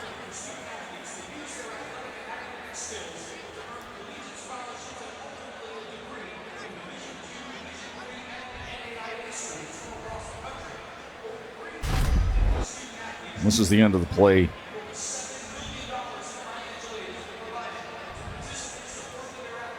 See the beanbag come out, indicate where the ball was touched. Not sure what else there was beyond that. And there really wasn't a reaction by either team.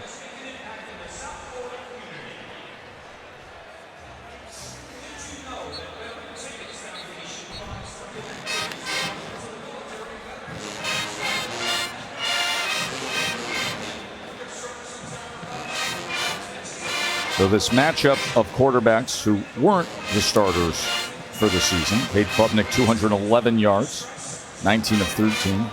Milton, 13 of 20, 155 yards and a touchdown. But the contrast in terms of total plays, 65 to 39 Clemson, and yet trailing by 8.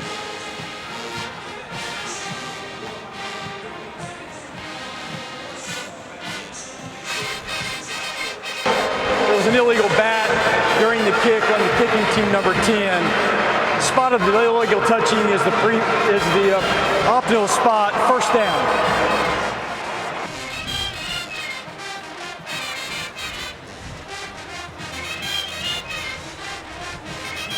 That's where Tennessee will take possession.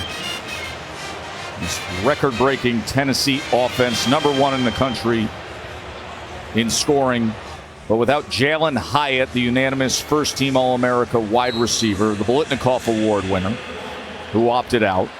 And of course, without Hendon Hooker, who suffered the torn ACL back on November 19th, Joe Milton, the starting quarterback, and his program moving forward. And here is Milton. And he gets this complete for a first down as Hendon Hooker cheers him on, and Keaton has the reception. Nice throw there, working the middle of the field. So much of this Tennessee offense is built working the middle of the field, and a nice throw in stride. To the outside he goes to Squirrel White, who is immediately wrapped up by Makuba. Makuba himself's been battling through injuries this year, had a dislocated elbow.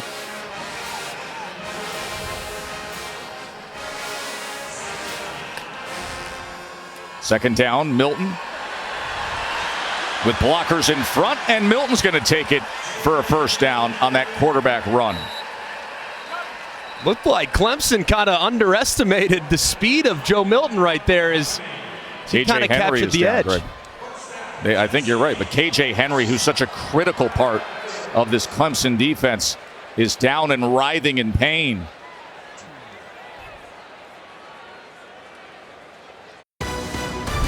The Capital One Orange Bowl is brought to you by Gatorade. Head to Gatorade.com for exclusives to help you fuel your 2023 goals. And Taco Bell. Taco Bell is giving back to students all postseason long by giving them free tickets to the biggest bowl games of the year.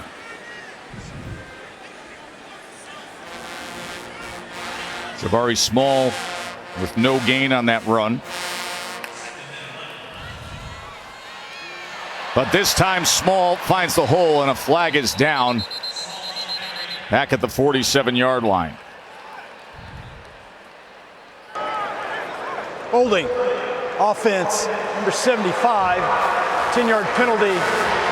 Second down. And that's why it's easy to find a hole if you're Jabari Small. That's on Carvin.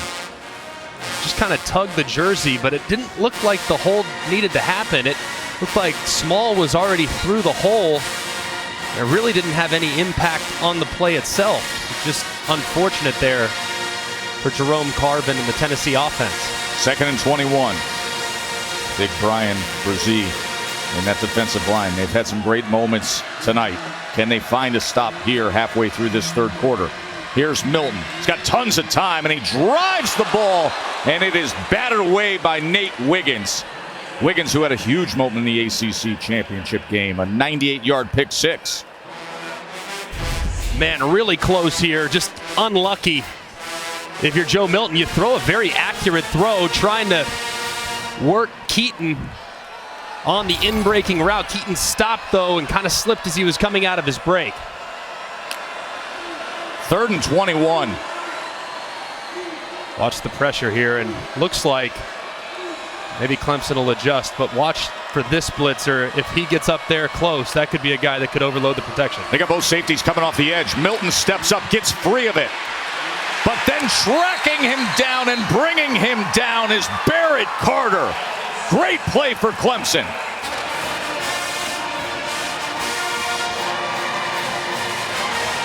And that is the 4th sack of the night for the Tigers. And Milton just ran out of time. They went with a 7-man protection, anticipating pressure. But as soon as Milton left the pocket, it triggered the green dog, and they drop him for a loss. 7 punts now for Tennessee. Just under 6 minutes to go in the third. Clemson with the ball back when we return to South Florida.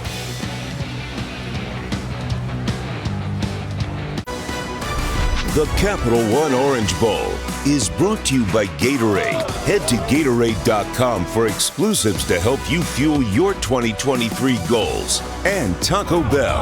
Taco Bell is giving back to students all postseason long by giving them free tickets to the biggest bowl games of the year.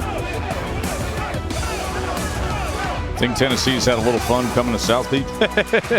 No doubt about it, man. I remember we used to always say, leading up to bowl week, of course you want to win the game, but you want to win the week. Oh, yeah. So if there's a competition to be had, I don't care if it's a dance competition or if it's a fit competition, whatever it is, I want to win. I think if you approach it that way, man, you'll have some of the best trips of your life when you go to some of these bowl destinations. I spent a lot of time with Clemson and Tennessee this week, and I think both teams say, you come down here to Capital One Orange Bowl, you're going to have a good time. You're going to eat well, you're going to get the sun, you're going to get the fun.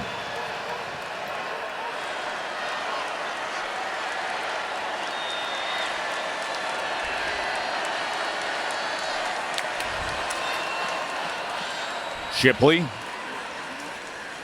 as he gets it ahead for a gain of 8 yards. That, I think, is going to be the recipe. Just kind of the downhill zone read by Shipley. Nothing around the edges. That's playing into Tennessee's strength. 2nd and 2. Klubnik keeps it and is able to move the chains.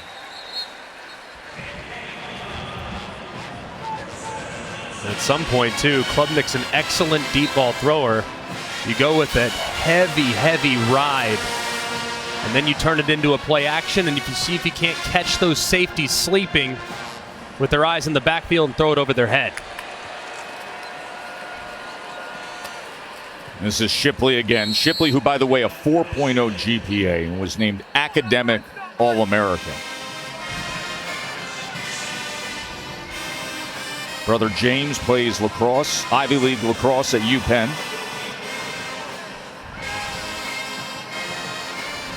Second and 5. There's that ride, there's that pull, but he's looking to run it to the outside. And just for a moment, he got past McCullough before he was tied up. It looks like Tennessee defender a little slow to get up. That's Walker. But he's okay.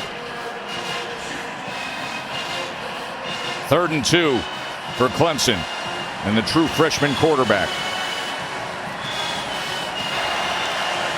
Luke Price in the game, number 40. Heavy package from Clemson here in short yardage.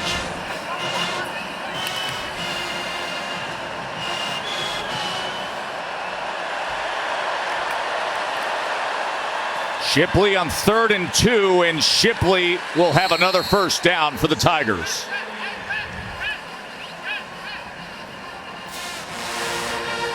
Now this would be the down right here. Fresh set, approaching the 50-yard line.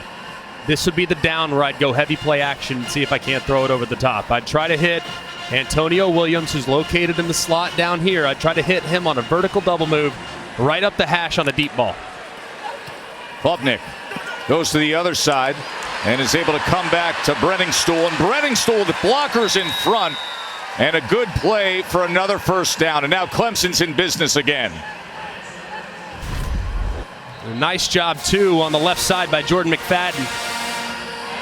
He gets a piece of the defender, which allowed Brenningstool to get up inside and make a nice run after catch. Right guard Walker Parks down there as well. And now they go back to him. They have versatile tight ends with Brenningstool and Davis Allen. 4 yards there. Tennessee's been so good in this part of the field. It feels like every time Clemson starts to sniff the red zone, Tennessee really starts to play with relentless effort, and they get a little bit more aggressive. Shipley trying to probe for something, doesn't find anything as Beasley makes the tackle. But Shipley's being more patient this year. Dabo said to us the other day, listen, he's all effort, but he has slowed down to actually get faster. He's more patient to set up the blocks this year. It certainly seems that way, and he might get another chance at it here. I think this is 4-down territory for the Clemson Tigers. Just assess what the defensive look looks like. If you see pressure, you throw it.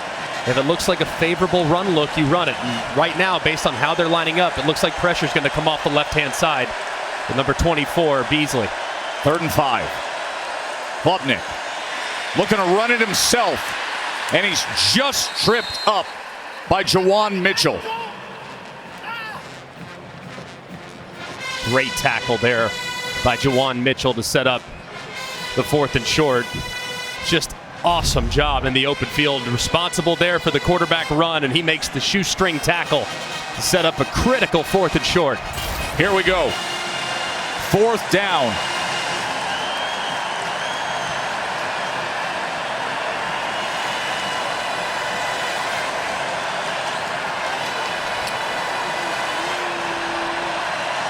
4th and 2. Shipley in the backfield with Klubnik. Shipley, 4th down. Did that effort get there? He looks short. As Jawan Mitchell and that crew quick to run off the field. And you can see the Clemson fans shaking their head. And it is a turnover on downs. Shipley stopped on 4th and 2. And guess who? Number 24, Aaron Beasley, alongside Mitchell, who on consecutive plays did a great job. They knew exactly how far the ball carrier had to get. You see these two linebackers blow it up right there at the spot. Just an excellent play by these two inside linebackers. Give credit to defensive coordinator Tim Banks, who's without Jeremy Banks, starting linebacker, without a starting safety, Trevon Flowers. And his defense, when he's had to have it, as Wright takes this ahead for a gain of 9 at the critical moments, because Clemson time and again has driven deep into Tennessee territory. But at the most critical moments, that defense has made the stop that's necessary. 2nd and short, I'd throw a fade ball up top. Instead, it's Wright, and here he goes. Jalen Wright inside the 20. R.J. Mickens had a wait on him. A 42-yard run. And how quickly things change. A turnover on downs on 4th down, an explosive play going the other way. And right now lowers the shoulders inside the 15. What a momentum swing. And you're going to see pressure over here, and then look at these blockers to the right. Just a thing of beauty. There's no one accounting for the gap between the right guard and the right tackle, and that's exactly where Wright hit it for a big play. Remember last year in the bowl game, he was the running back, Jalen Wright, who the officials said his forward progress was stopped when it seemingly was an overtime touchdown. Now he comes up big here in the closing seconds of this 3rd quarter. 2nd and 5. Milton pumps now to the end zone, and it's a touchdown. Rocky Top. Squirrel White.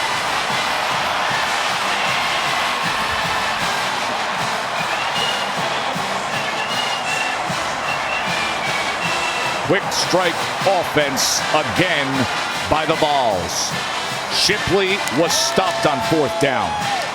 And then the Tennessee offense went right down the field in no time.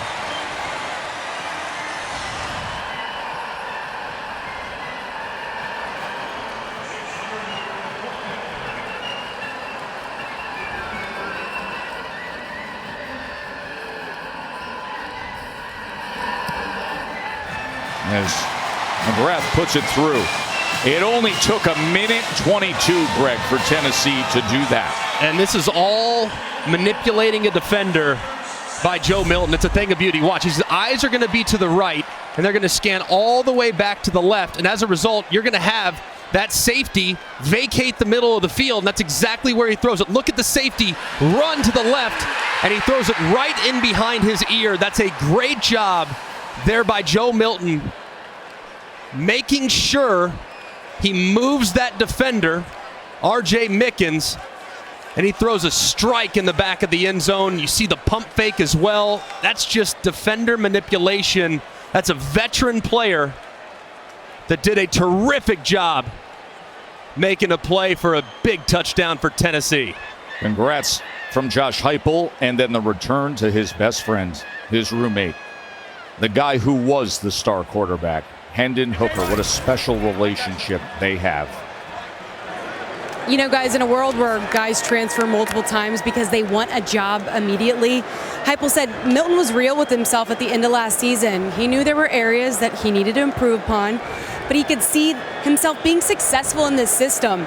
He recognized people at Tennessee care about him, and he loved his teammates enough to stay and compete every day. Heupel says that's rare these days. And we're seeing the results. Dane Davis, who's a backup offensive lineman who plays on PAT, is down with a trainer looking at his left leg. A former walk-on who gives them some versatility at both tackle and guard, plays special teams. Coach Heupel out to see Dane Davis. Katie, you touch on it with the story of Joe Milton. He grew up about 80 miles away in Pahokee, signed with Michigan. His career was choppy there, was the starter in 2020. Earned his degree at Michigan, but then came to Tennessee with 3 years of eligibility left. And now here he is, where he's handed the keys, Greg, to really this Ferrari of an offense. And everybody says the same thing about Joe Milton. You've been touching on it tonight.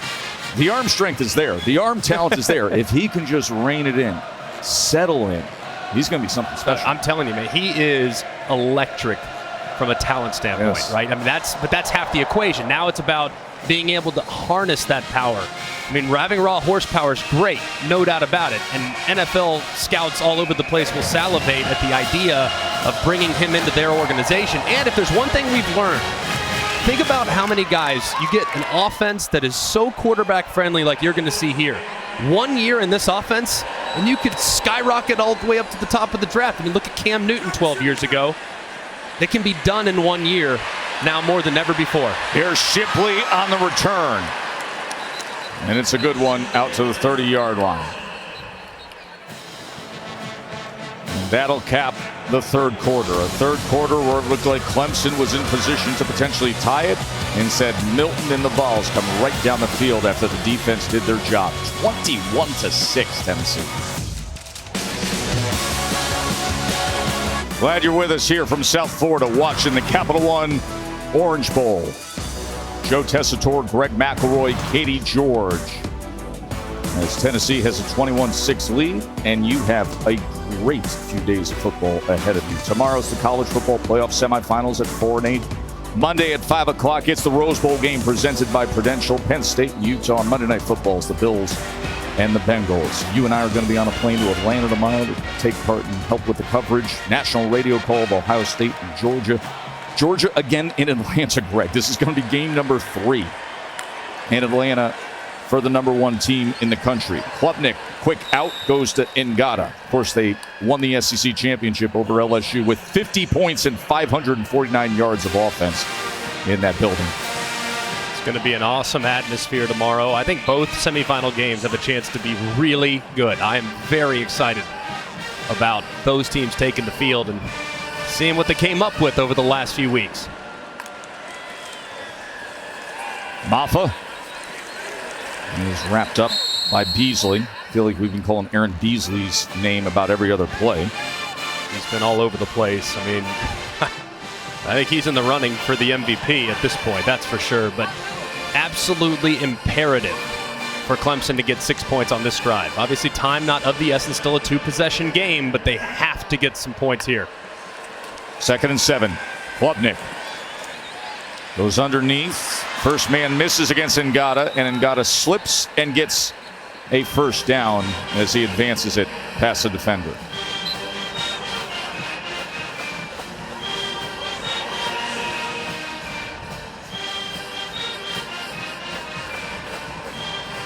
Klubnik's 23 of 37, 249 yards. He's been managing drives time and again that get deep into Tennessee territory. But then a couple of 4th downs, fake field goal, and then moments ago that are stopped, the missed field goals, and only 6 points on the board. Play action, and he's able to connect with Cole Turner, who's a good-looking freshman receiver. A nice throw there, too, from the opposite hash all the way to the field on a speed out. He put the perfect trajectory on it, too, because Danico Slaughter, if that ball's thrown on a line drive, he's picking it off and taking it to the house. But he threw it up and over the defender and dropped it in for a nice completion. 12 yards to Turner. Another first down for Clemson. At some point, a shot play has to come. Formation to the boundary. This could be a spot for it. Here's the play action. Does he have time to wind it up? No, he's going to tuck and run. And couldn't keep his balance as he is down at the 34-yard line. They tried to dial up that shot play there with a double move to Cole Turner on a little stutter go to the left. plays in opponent's territory. Greg, the disparity, 46-12. 46-12, Clemson. Unbelievable. And yet 2 field goals to show for it.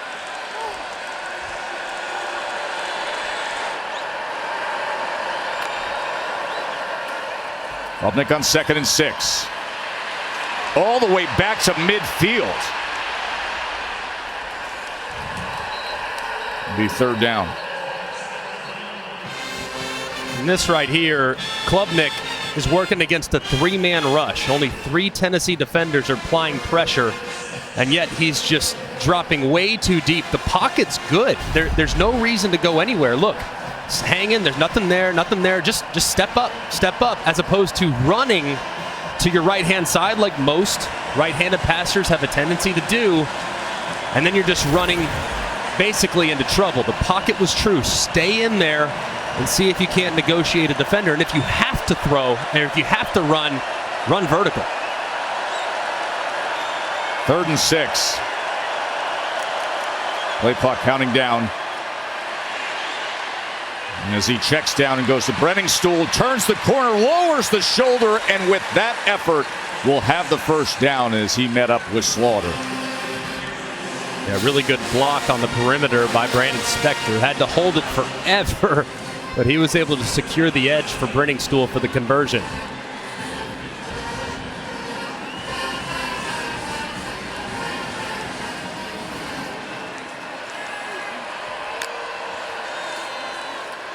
Shipley.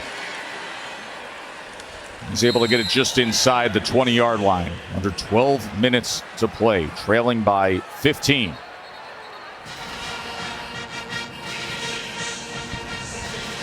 Tennessee getting some fresh bodies in there on the defensive front. Done a really good job in this part of the field applying pressure. Let's see if they heat him up again. The 3rd down and 2 after Shipley's effort. Obvious 4-down territory. He went for it on the last drive. Really no difference in situation here. So you have 2 downs to get it. You challenge the offensive line, and you expect your all-conference performer at running back to pick up the tough yards.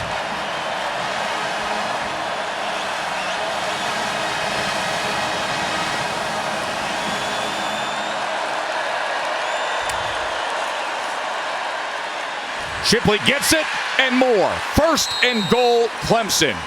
And nearly an awkward exchange with Klubnik. But now they are knocking on the door, and they need to crash on through and close this gap of this Tennessee lead. Quick to the line. Shipley again. And he's inside the 5.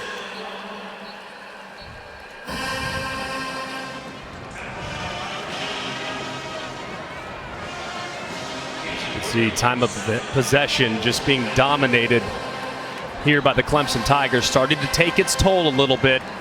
This is the 87th offensive snap for Clemson in the ball game, and fatigue is certainly starting to become a factor for that Tennessee defensive front that has played so beautifully tonight. 2nd and goal. Klubnik keeps it and has the touchdown. Cade Klubnik takes it in. And you saw that late penalty as the Clemson team was celebrating. A flag comes in. Mom and Dad are happy. First career start, and Klubnik has himself a rushing touchdown in the Orange Bowl.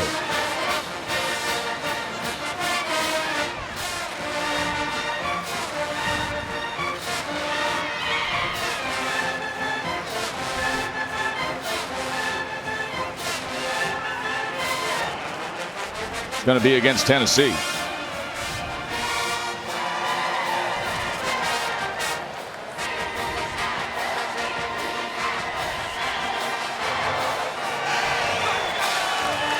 And there is hope again for these Tigers. Sportsmanlike conduct, defense number 5. Penalty being forced on the half the distance to the goal. Yeah. for the two-point try. Yeah, that's a good decision, I think. You get the unsportsmanlike, and instead of basically moving your kicker up 15 yards to kick it out of the back of the end zone, you're going to have to go for two at some point. Might as well do it now. You're going to be a yard and a half closer to making this a 7-point game. And that is the opportunity that's in front of them right now. Just over 10 minutes to play. A chance to make it a 7-point game. Let's see the formation here for Clemson on the 2-point try. 11 personnel, 1 tight end, 3 wide receivers, and a running back. Let's see how Tennessee aligns. At 1 tight end is Davis Allen, number 2 receiver to the near side. 2-point conversion and try to cut it to a 7-point game. Big moment for Clemson.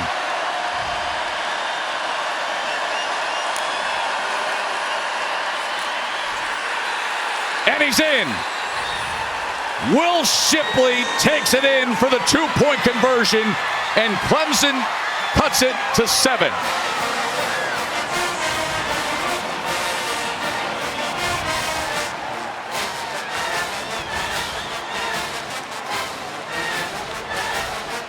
Their young, high-energy running back who can do it all. After Cade Klubnik scores the touchdown. The 2-point conversion with Will Shipley extending himself. And Dabo Swinney saying, hey, we've been here before. We know how to close this out. We got a ball game here in the Capital One Orange Bowl. Why don't you try? A 12-play scoring drive for Clemson. A penalty on Tennessee, and Clemson says, let's take this 2-point conversion. They got it from Will Shipley, and what an incredible effort by Will Shipley to extend himself. The type of player who will sacrifice everything when he's on the field to win. He extends himself, and watch his right ribs as he does so, as Juwan Mitchell just drives right into him, and Shipley is hurting, Katie. But what's wild, Tess, is after Klubnik scored the touchdown, Shipley hobbled himself into the injury tent. He was hurt. And then when Clemson decided to go for 2, the staff had to come run into the tent and pull him out so he could go back in. And then he put together that gutsy run to get back into the end zone. I mean, he is unbelievably tough. The entire team feeds off of it. Gutsy indeed. Ribs exposed over the goal line. Just bold strategy, Cotton. And with that, it's a 7-point game here in the 4th quarter. Jalen Wright takes it ahead. Z with the tackle. Tell you what, if Clemson doesn't figure out a way to stop this Tennessee run game, the last touchdown's not going to matter much, but they're really starting to come alive up front are the Volunteers. Right again, as he was able to find that seam on the left side, and it's a first down for the Vols.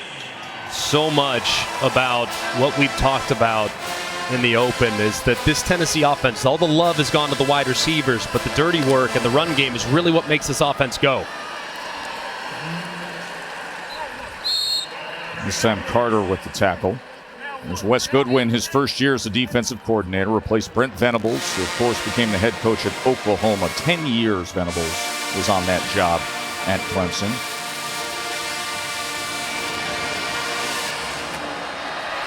Second and 8. Milton play action. Flick of the wrist downfield like it's nothing, but this time it's incomplete beyond Drew McCoy. Man, one of the few times that Milton's been off the mark tonight. That one, Drew McCoy was really working to the middle of the field, and Milton kind of threw him over the top on a little bit of a line drive. If he would have just thrown it with some air and allowed Drew McCoy, you see him adjust late, just not on the same page with the angle of the route. And now a 3rd and 8. Can Clemson's defense get off the field here?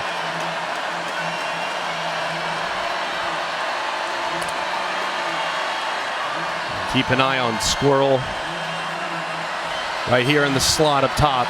He's got a nice matchup with a lot of cushion and green grass in front of him. He had the touchdown to close out the 3rd quarter. 3rd down and 8. Milton drives the ball for a first down to Ramel Keaton as he goes beyond midfield.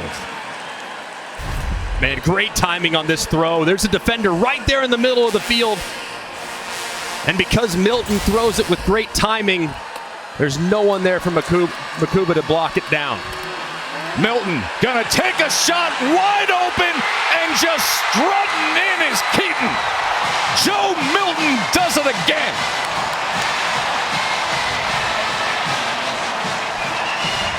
"46-yard touchdown to Ramel Keaton."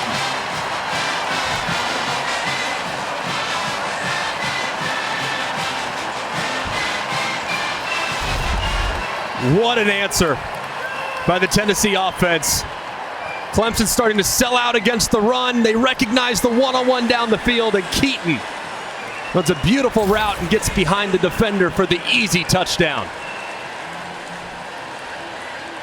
And it happened so fast, just when Clemson gained some momentum. Chase McGrath puts it through. He goes 6 plays in 1:27. In a critical juncture in the fourth quarter, Joe Milton, with all that arm talent, had Keaton just strutting right into the end zone.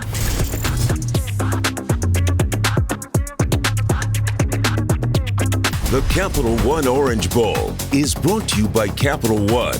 What's in your wallet? AT&T 5G. Too much college football is never too much. And Allstate, reminding you that football season is mayhem. Squirrel White had the touchdown. That was earlier in the second half. Joe Milton, he's got something to celebrate after that last strike. And this guy, you know, is happy about that. Peyton Manning. Peyton said to me yesterday, he goes, "Milton's got a legit arm." He said, I mean, big time arm. And Peyton is all smiles right now. He's got his family with him here in South Florida to enjoy the resurgence of his Vols. And Joe Milton, who will be the starting quarterback next year, even though they've got the young superstar, Nico Iamaleava, coming in, the 5-star early enrollee who's been practicing with the team. He comes in from California, but Milton is the man, and you are seeing a glimpse of what the future is for Tennessee here tonight in this Orange Bowl. He is awesome, man. I am so enjoying how he's playing right now. He's going to pop this up, and fair catch at about the 30-yard line. And we remind you, of course, you know what's coming your way tomorrow, but it continues Monday at 1 o'clock on ESPN. The Goodyear Cotton Bowl Classic is Tulane and USC, and then it's the Rose Bowl game presented by Prudential. Number 11, Penn State. Number 8, Utah. What are we in store for with Penn State and Utah, G-Mac? Oh, I'm so excited for it. One, I just love watching Utah. I think they're so physical and just so fun to watch. I love Cam Rising. He's just such a grinder, such a good player. And then, obviously, I mean, what are we going to get from Penn State? I mean, 10-2 this year, great year. 2 losses come to 2 teams in the playoff. Right. I mean, that's a pretty good resume. Klubnik, how does he respond? Trying to get it to Davis Allen, but just beyond that effort from the senior tight end.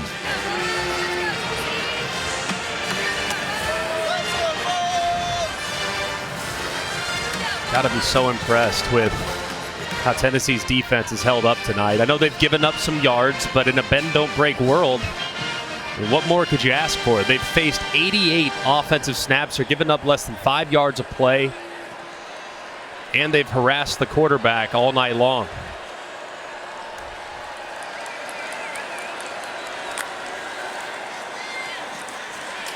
Klubnik pressured again.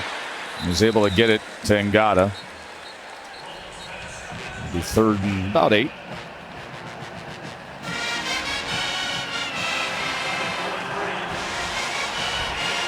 Ngata's been his top target tonight. 8 receptions for 84 yards.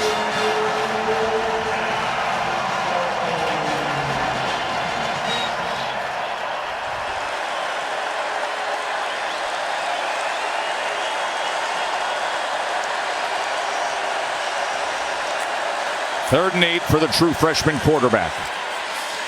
He wants more than 8, but he doesn't get it, as he was looking for Cole Turner, who was covered by Danica Slaughter.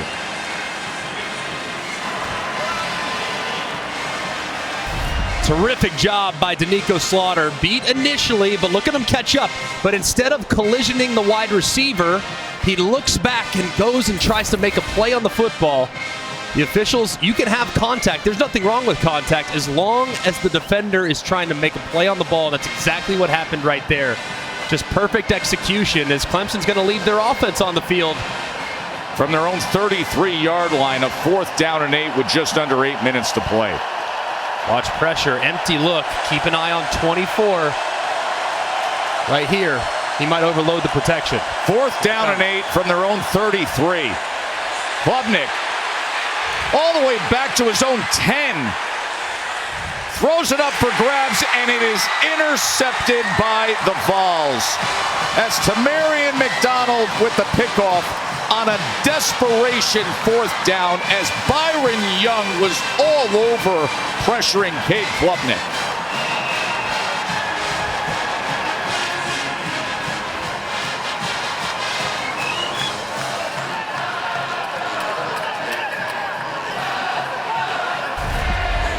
Great job by Tim Banks, the defensive coordinator, dialing up another pressure. Every time Clemson's got into empty, they've had a look where they've freed up Aaron Beasley. Clemson made a good adjustment, but Beasley was so athletic and was basically unblocked as Klubnik ran way too deep and had to throw a jump ball that was reeled in by the Volunteers. The only unfortunate thing, you love the interception, but you cost yourself a little bit of field position. If you knock it down, you get it obviously in a better spot. But either way, a great play defensively by the Volunteers. Small run for just barely getting back to the line of scrimmage. You see that coaching staff of Clemson on the other one side, Tennessee celebrating on the other. Dabo Swinney over to his freshman quarterback. And I'll go back to what Dabo told us yesterday, Greg, where he said, hey, you got to understand with Cade Klubnik, this is not going to define his college football career, what happens in this Orange Bowl. Small tackled for a loss. And you have seen those moments where Swinney has decided, all right, listen, going to hold his hand a little bit, going to coach him up a little bit, going to embrace it. Happened just before halftime, happens here on that 4th down. Under 7 minutes to play. A timeout, Clemson trailing by 14.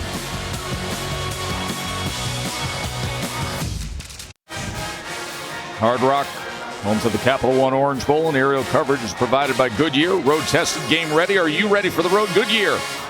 More driven. So this is a 20th all-time meeting between these tradition-rich programs. But 16 of the 19 previous meetings, they were all before 1944, Greg. So, I mean, this is a rare matchup that you get in the modern era. They've only played 3 times in the last 75 years, and now here they are meeting up in the Capital One Orange Bowl. Tennessee with a 28-14 lead. Jabari Small takes it to the 46. They are getting set. All the oranges are coming out of the baskets. One of the most distinct trophies in American sports will be filled up with those oranges.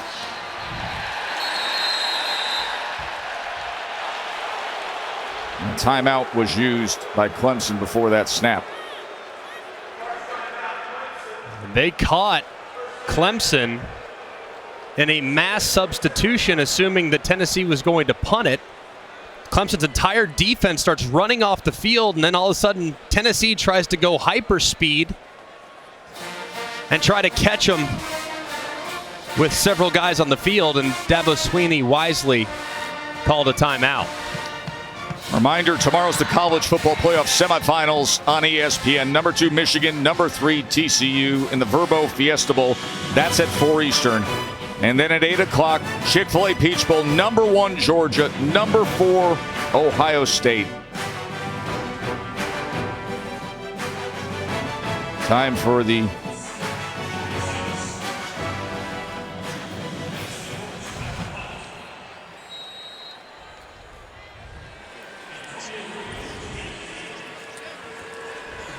Brooks punting away.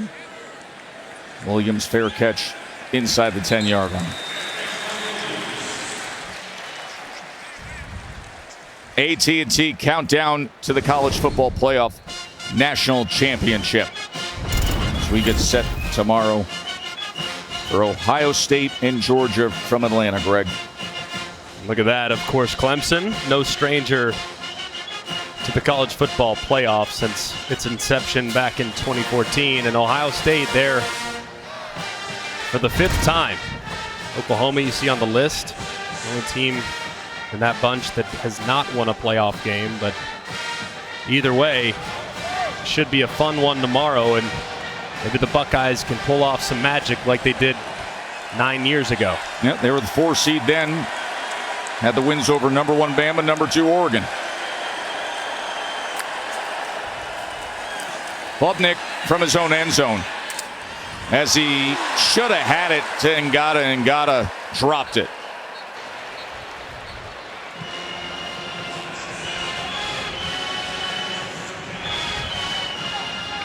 You look down at these stats for Clemson and you shake your head and say, how? 92 plays to this point. That's the record in the Capital One Orange Bowl. 92 plays. We still have 6 minutes to play and they're trailing, and they only have 14 points. It'll be well north of 35 minutes of time of possession as well. Klubnik, that was incomplete, looking for Williams. Of course, with Tennessee, things happen so quickly. Time of possession doesn't often come into the conversation for them. They had the 3 quick strike scores here in the second half. Got to be impressed with how Tennessee's defense has held up, though, for the most part. I mean, that's a lot of snap exposure, and they're still coming after the quarterback just as hard as they did in the first quarter.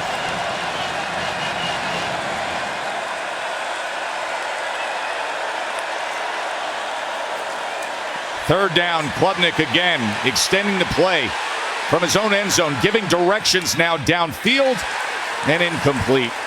He was trying to position it for Cole Turner on the sideline.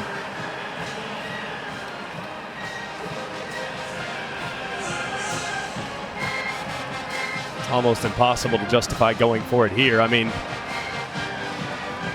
basically gift wrapping the game to Tennessee, but because of the substitution issue, you're down to just 1 timeout.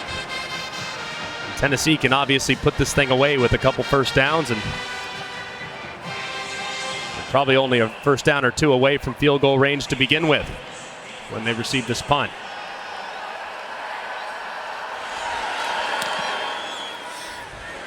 It's an umbrella knuckler for D. Williams to field at the 47. And he makes the most of it on the return. Once we finish up here, we invite you to stay tuned for the Capital One Orange Bowl MVP and trophy presentation. There it is, all filled up now, Greg. Orange Bowl committee, they get to work quickly. Very neat. MVP is an interesting discussion because obviously the moments Joe Milton's had will catch eyes, 3 touchdown passes, but defensively, what Aaron Beasley's been able to do in this game, the linebacker for Tennessee, has been something special. Beasley would be my vote for the MVP. I mean, and think about who he's in place for, too. I mean, Jeremy Banks not available, opting out. Beasley has had himself a night. I mean, 9 tackles, 4 tackles for loss, a couple sacks, pass breakup, and constant quarterback pressure. I mean, he's been as disruptive as anybody on that field for the Clemson Tigers. Small took it ahead for 6 yards, and now Milton gets it to the outside to the very active Squirrel White.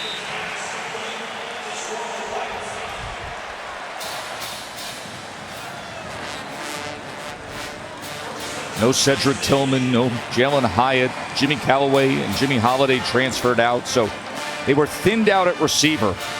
But Squirrel White, Drew McCoy, and Joe Milton, and this offense, they've stayed the course with the system that they know how to play.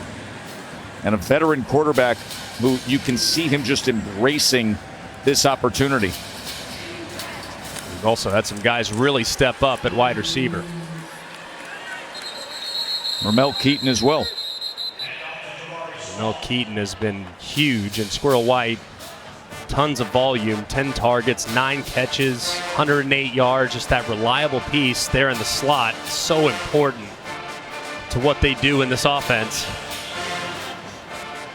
It's just been a clinic, really, from Tennessee offensively, with the efficiency that they've played with for most of the game. Here's the guy that set the foundation this year, Hendon Hooker, the SEC Offensive Player of the Year.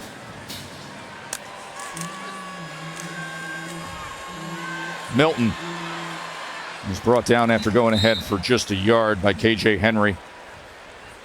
Will Shipley, he has given so much of himself. We saw it moments ago with that two-point conversion. He took the big hit right in the ribs when he was extending himself to close this to what at the time was a 7-point margin. Then Milton struck again as he went deep to Keaton.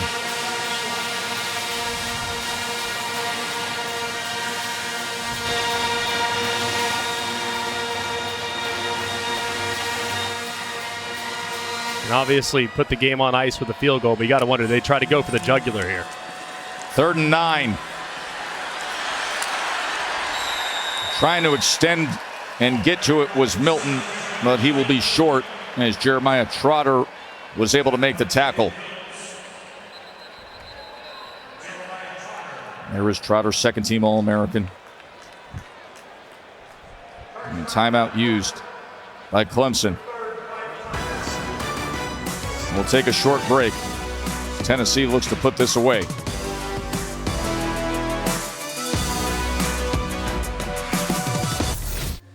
Scott Van Pelt getting set for SportsCenter. Great day and night of bowl action on the way. Highlights from all of them. And we'll get you set for the college football playoff semis. A conversation with Reese Davis, plus an outrageous performance from LeBron on his 38th birthday. Greg, Tess, Happy New Year, boys. Back to you in Miami. Scotty, Happy New Year to you and everybody out there. Look forward to hearing that. It'll be interesting to hear the conversation with Reese and the observations going on in Atlanta as everybody prepares for the college football playoff tomorrow. Chase McGrath on to attempt the field goal. Of course, Chase McGrath will never have to buy a drink or a dinner in Knoxville, Tennessee after what he did against Alabama. 32-yard attempt. As Tennessee looks to strut on home with a trophy filled with oranges.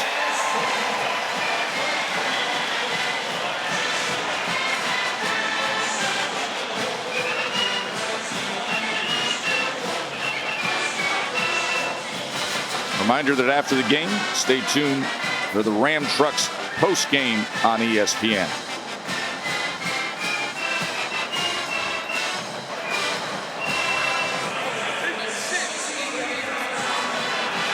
It's amazing when you look back before a season starts, what we think we know and then what we realize. Think about some of the things people were saying about Tennessee this summer. Yeah, you know, a trendy pick, a team that's got some upside. Right. How about a team that beats Alabama, that rises up to the #1 team in the country, and that goes on to do this in an Orange Bowl against the ACC champs? It's been an amazing year. I mean, it really has. And I remember in the offseason, we kind of pointed to them at media to say, hey, you know what? They kind of feel a little bit like Ole Miss in 2021. Like, if they could just improve a little bit on defense, look out, Tennessee could be a major problem. Well, they did that. And now they're just a couple minutes away from an Orange Bowl championship in their first 11-win season in 2 decades. Of course, Josh Heupel, year #2 at Tennessee. But you think about Josh Heupel and you think about this place. How about going back to the BCS National Championship, the 2001 Orange Bowl, and when he was the star quarterback for Oklahoma, leading the Sooners to the national championship with that win against Florida State. Yeah, I remember it vividly. Probably the first national championship where I can almost remember just about every play. And, you know, what a player he was, and obviously the system that he's brought to Knoxville has just been so much fun to cover and watch, and it just feels like they're just getting started with all the great things that are coming their way. Cade Klubnik's going to have a bright future ahead of him. Now, this was quite the challenge tonight. And Tim Banks and his defense, they've been bringing it after him. Yeah, they have, and you got to give a ton of credit to the defense for the Tennessee Volunteers. A couple weeks back, against South Carolina. Just a painfully bad performance, and they were really hurt by the perception of the defense because they had done such a great job to change the narrative and to show so much growth on that side of the ball this year. And they really have. They've grown by leaps and bounds, and they had one bad day. It just didn't go their way, and they ran into a buzzsaw. But my goodness, look at the response in the last 2 games. To play as well as they did against Vanderbilt, and anyone that says, well, that's Vanderbilt. No, Vandy's got a great run game. They're difficult to prepare for. And then to do it again after a long layoff in a bowl game like this, just incredibly impressive for Tim Banks and his whole defense. Klubnik on 3rd down. And that was broken up. The flag is down as Drew Sweeney was the intended target. And Juwan Mitchell was coming in defensively. Pass interference, defense, number 10. 15-yard penalty, automatic first down.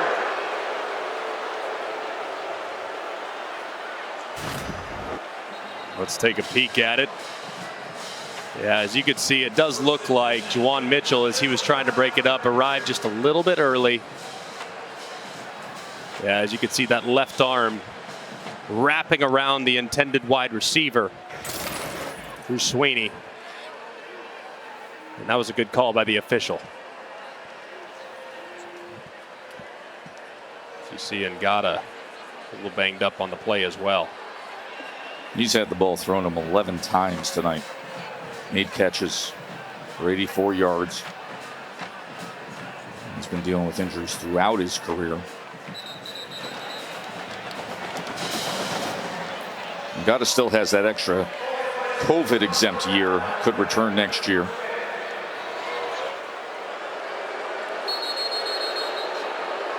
Cade Klubnik, of course, will have a very different spring and summer ahead of him, knowing he's the man.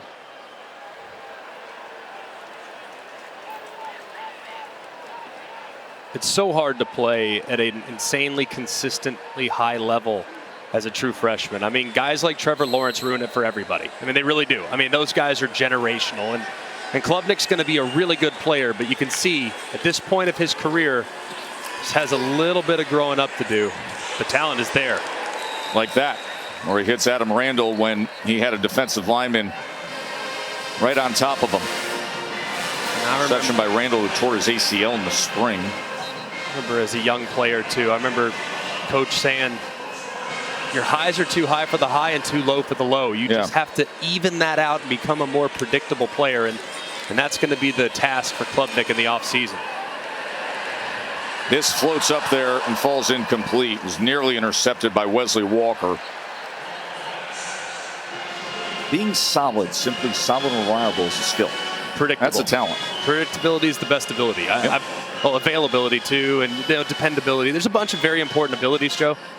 But I do think knowing what you're going to get from the quarterback position is imperative. And you can see, I mean, there's growing that's going to happen, and Dabo Sweeney has been hands-on all night long with his young quarterback. He's going to be just fine. I look forward to watching him in 2023 and beyond.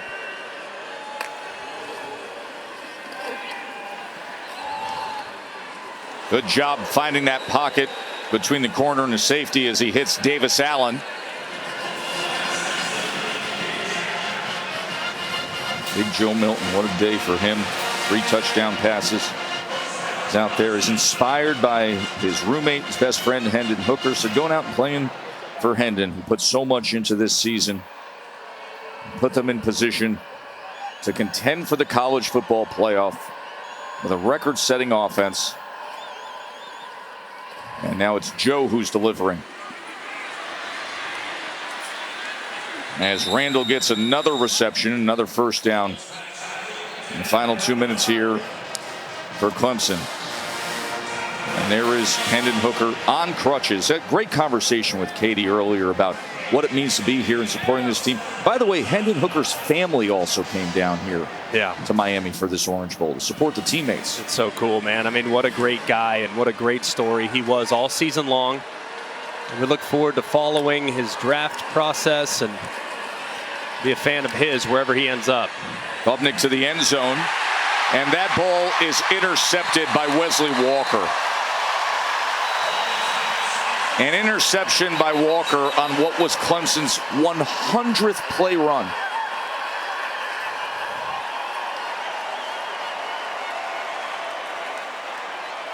And that'll put this game away.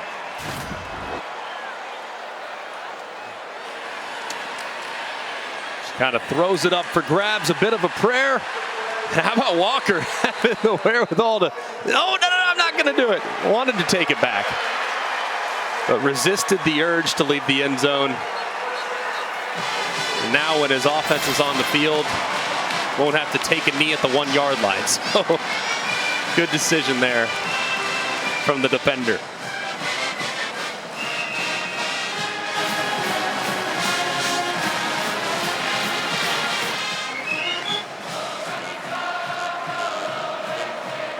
What a year for the Volunteers, man. Rocky Top hits just a little bit differently this year, doesn't it, when they sing it? It does.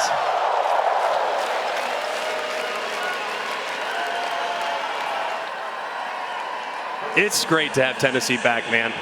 Their fans are rabid. It's a wonderful place to go to a game. And they're going to be heading into 2023 with some massive expectations built on the foundation of what this 2022 team accomplished.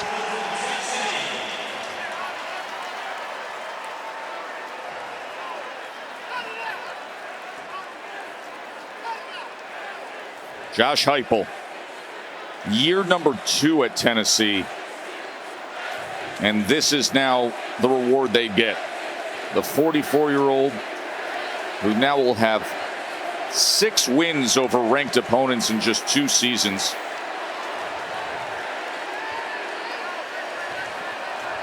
And a New Year's 6 victory here. And really, when you look at this matchup, this Capital One Orange Bowl, Greg, and you eliminate the national title games and the CFP games that have been played in this game, the highest ranked Orange Bowl matchup in 20 years. Number 6 versus number 7. And you're going to have a 31-14 victory. Yeah, it was dominant. It certainly was. And Clemson had their opportunities, but every time they got within striking distance, they were denied by Tennessee. And as soon as Clemson captured a little bit of momentum, Tennessee took it right back. Just a terrific performance on both sides of the football. Best formation football there is. And that feeling for Josh Heupel.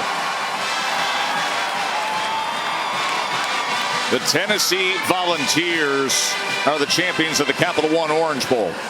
And Joe Milton has got to feel great.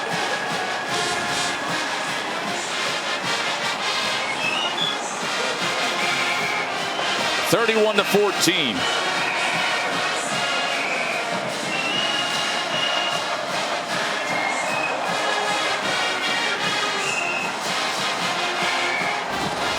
As we welcome you to the Ram Trucks postgame, Joe Tessitore and Greg McElroy.